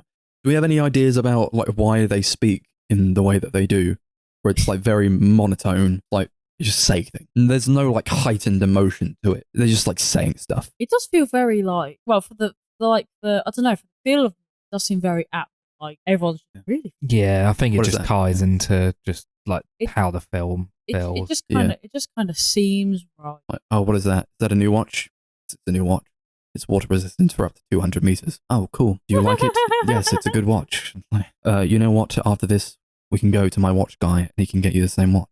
Like, okay. And then I like how they talk, actually. I like how it's all communicated with this sort of same sort of cadence. It makes the more emotional scenes a bit more impactful, I think. Or like when there's like a scene where Colin Farrell is like crying. He's like so ugly crying. And like it's like a great scene. Whenever they like kind of lose their shit a bit, you're like, oh fuck. Actually, yeah. When he like tries to force feed Bob to eat some donuts. That was uncomfortable. Like Jesus, man. That was like it's one of them scenes where like you don't know who to root for, because in one hand you're like, oh my god, stop forcing this poor child to eat this thing. But on the other hand, you're like, no, yes, you must make him eat, or otherwise he will die. Like it's almost like knowledge is a burden, sort of. Yeah. Because it's like, you know too much, stop it. I mean, you can, you just choose not. But then it's like an impossible choice, isn't it? Like it is, yeah. If you were to go to your children right now, that none of us, I'd be like, oh, which one? Oh, do it. But I did. Once more, it's the final time I remember from it. But this article also said about like that there might have been like a slight like regret in the decision that was made, because they're talking about that at the end of the diner where Kim's still able to eat food but the other two can't eat, and they were saying about like basically how they should have killed Kim instead of Bob, because Kim's like really like malicious, horrible, whereas like Bob was just like boy. And I thought that was quite but if we're going based on like everything else that we talked about within, then it kind of... Only the strong survive. Yeah, survival of the fittest in the animal kingdom, which is true, I suppose. And you have to be kind of malicious sometimes. Yeah. I mean, she was funny. Yeah, I did like the MP3. That was. I'm glad that you shrugged that one in. I was like, oh yeah, that bit made me laugh. Yeah. And someone said, oh, the biggest insult to this movie is the fact that they are talking about MP3 players in the year 2000 and whatever, as if anyone has MP3 players at that point. I liked the scene when she was singing Ellie Goulding. Yeah, that was fucking got a lot awful. A lot of Ellie Goulding in this movie. I like that. I saw a lot of reviews like, oh, this movie tanked the second she started singing Ellie Goulding in the garden. Started singing Burn. Great scene. Great scene. It was so uncomfortable. There was that other song that plays in there at some point, wasn't How Long Will I Love You? Yeah. I think, when she's in her room. This girl has good taste. Clearly. That playing? Yeah, it was playing. Yeah. I like when Bob's eyes stop bleeding and she says, Dad, quick, Bob's dying. That's fucking funny. That was funny. I think that's what Yorgos does so well, as he like makes these quite dark movies, but then manages to chuck some humour in there. Well, you kind of have to. I think all his movies are kind of like, even the darkest ones like this, they're kind of comedies in a way. They're like dark comedies. They're black comedy to it. Yeah. Well, I don't really like black comedies, but these ones, he knows how to do it. He knows how to do it well. I think this is, out of everything I've seen, this is probably the darkest, like maybe the least obviously comedic one. It's really depressing. Yeah, it is. It's so fucking bleak. Got out of it, I was like, wow, man. Yeah, the last like 15-20 minutes left me feeling like so horrible and empty. It reminded me a bit of Funny Games, how that made me feel when I watched that. Yeah, totally. Especially that scene in the living room. Yeah, I think that was inspired by it, because they like have the like pillowcases on each other's heads, like in Funny Games. Yeah, fucked up. Yeah. Oh man. Also, another plus for my theory that it's about man's dominance, when like this continuing motif that Bob's job is to water the plants, but it always ends up being Nicole Kidman watering the plants. Yeah. Yeah. Okay. It was like, you know, while Bob is in the hospital, you'll be responsible for watering the plants, Kim, but she just ends up doing it anyway still. To be honest, I just felt like that was typical, like, parent thing. You could ask a kid to do something a million times. Yeah. Mm-hmm. Although I like your theory better because it actually has some purpose to it rather than shit, they never do their chores. But that's probably true. Yeah, I don't know if you know about like the tall ceilings in this movie. I don't know like what I know like it happens like even in like the poster. There's like the poster for it is like this really tall thing. There's like a lot of space above the characters' heads, and a lot of shots were just like there's a lot of space above the characters' heads. I feel like I read somewhere that was to do with something I just don't really know what it is. There's a lot of shots like that look quite heavily inspired by The Shining, like a lot of like corridor sequences. How I think Yorgos was quite inspired by that movie. Just like don't know how to describe it. Just a lot of like the corridors and a lot of the camera movements and stuff is quite similar to how that movie is shot. Mm-hmm. Yeah, there are a lot of similarities with it. It gets that same sort of eerie feeling that progresses with the movie. Yeah, that sort of parallels The Shining as well. How it like all culminates at the very end. You're like, oh God, Jesus! All the like the use of music is really good to like sow this fear through it, this horror. Where it's not like strictly a straight up horror. I think it's more of a drama, but it has a lot of like weird psychological horror elements to it, which I really think it makes it like probably one of his better movies for me. I'm not gonna. Like that is the genre. Yeah. Because they're believable. I was having this conversation with Mum. I think it was, yeah. I was like, horror movies don't bother the psychological feel. Yeah. Oh, it's because I finished Black Mirror. Mate, it just feels like Do we have much else to say about this? Quite liked how Barry Keoghan's favourite movie was Groundhog Day, but he said it was his favourite movie because it was his father's favourite movie. Like parallel to but like fuck it. I was really upset when I found out my dad did spaghetti. No, everyone eats spaghetti and that's the same. Me and my dad don't eat spaghetti just like special. His father. Yeah, that whole scene was like, I don't know, it was just something about him that was like, I don't know, from the get-go, he was kind of like eerie, but like also, I don't know, maybe they were all just too calm. Like there's like an almost unsettling sense about all of them. I'm like, you people not right. I respect Groundhog Day as his favourite movie though. It's a great one. It is good. Yeah, it's one of my favourites. I love that movie. Like Nicole Kidman complimenting Bob's hair, and Kim's like, what about my hair? She's like, you have lovely hair too. We all have lovely hair. Why are you saying that? It's weird, man. Yeah, I think Barry Keoghan was more like, he wanted to be like Colin Farrell. And this idea of like him wanting to sort of grow up a bit, or like be the patriarch and still sort of keep these same ideas in place. It was like, you'll have more hair when you're older. There was a lot to do with that. Yeah. Kim's older than you. That's why she can get up and walk around a bit. Yeah. So you'll be able to do it too. You'll be able to stand up too, Bob, and stuff like that, I love Barry biting Colin Farrell's arm. Yeah, it's a metaphor. He bites his own arm and then return. Like, ugh. Yeah, it's a disgusting fucking metaphor, bro. I read something about that as well, but I can't remember it. Yeah. Oh well. Yeah, we can get on to ratings, I'm sure. What are we doing this one out of? Spaghetti. Spaghettis. Okay. Look at that boy, they said. Eat spaghetti just like his father. I think I was more sad when I found out that everybody eats spaghetti the same way than when they told me that he died.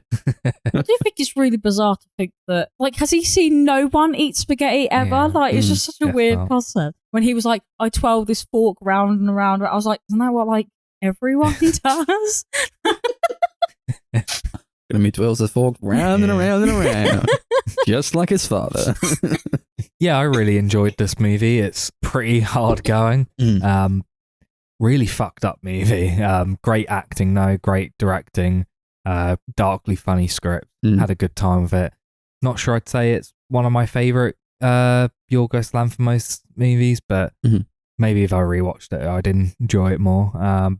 But I give it 8 spaghettis out of 10. Yeah, I enjoy it a lot. I think it's up there for me. Probably the favourite, still my favourite. What do you know? Same. I also like how Nicole Kidman, who's fucking amazing, probably one of my favourite actors, doing like a lot of weird shit. But like the way she would entice Colin Farrell to like have sex with her was like she would play a comatose patient on an operating table, and that's how he got off. And that was directly paralleled with Kim when she tried to entice Barry Keoghan to, I guess, have sex with her. And I got the sense that because she was sort of laid prostrate like that, she must have seen, she must have caught her parents in the act at some point and thought that was what it was like or what she should be doing. Great fucking movie. Really depressing. It's one that I don't ever want to watch it again, but like, if not for having to watch it for this podcast, I probably wouldn't have watched it for a very long time. It's one of those. I won't watch it again for a great many years, I don't think, because it's so depressing. It's so dour and it's so bleak. It's a very hard one to watch. Excited for his new one that's coming out this year. Yeah, Poor Things. That'll be great. 8, what was it? Spaghettis. Yeah, out of 10. spaghetti. 8 spaghettis out of 10. Yeah, I don't have much to say that I haven't said already. It was fun. It was a fun one. It was a bit of a romp. 8 spaghettis out of 10. My favourite might actually be Dogtooth, now I think about it. I've not seen a bit of a rogue choice. That's a fucked up movie. It's fun. It's so fucked up. Yeah. I'd watch that again at some point. Yeah, I like that one. Yeah, I've not seen it since I saw it in the cinema. Great fucking movie. Yeah. Cool. So in the next episode, Darcy's not going to be here. Got just a bunch of bullshit to do, I guess. So we're going to have a special guest on, special returning guest, honorary member of the pod, Kai. He's coming on. We thought since he's picked so many marathons before, we're going to have to subject him to whatever the fucking wheel picks for us. Yeah. So we're going to spin the wheel and it's going to tell us what we're going to watch and we will watch it, me, Chris and Kai. Yeah, he said he's excited because he's not gotten to do the wheel yet. I'm excited too. Yeah, we'll see. Oh, I bet. It's a director one. I don't want to do a director one. If it comes up with a director or an actor, don't fucking do it. It's like the most pointless wheel ever, really. Yeah, we need to fucking do like a separate wheel. Yeah, we need we to don't include those. Take them off. We do too many of them. A 365 days movie.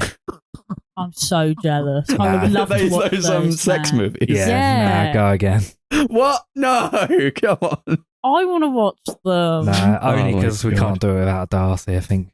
It would be. Okay. It would be. Yeah. Okay. Yeah. Fair enough. Because they're fucking. Now we've got an actor this. No, skip it. It was Will Smith though, so we are missing out. We're not missing out. Will Smith. Another actor. Do it again. I'm sorry. I'm so sorry this has to happen. I'm actually a bit embarrassed. Not going to be happy. I'm getting second-hand embarrassment. Al Pacino as well. Oh well, fuck him. Don't let him know. Don't. The Pusher movies. Pusher. We're doing Pusher. Fuck is Pusher? Nicholas Winding Refn. Mads Mikkelsen. Yeah, trilogy of his movies. Cool. I think it's come up before, but we couldn't work out how to watch them. Right. I'm sure we'll sort it out. Yeah, we'll sort it out. I think it's actually on streaming now. Mm-hmm. Cool. So that'll be with you in 2 weeks' time. The Pusher trilogy. Watch those. We certainly will. We've also got social media. Go follow those if you wanna. YouTube, the Sunday Movie Marathon. Instagram at Sunday Movie Pod. Twitter at Sunday Movie Pod. Facebook at Sunday Movie Marathon. Letterboxd at Sunday MM. Capital S, capital MM. And keep listening to these episodes on repeat. Thank you for that. Any last words? All right, see you later. See you later.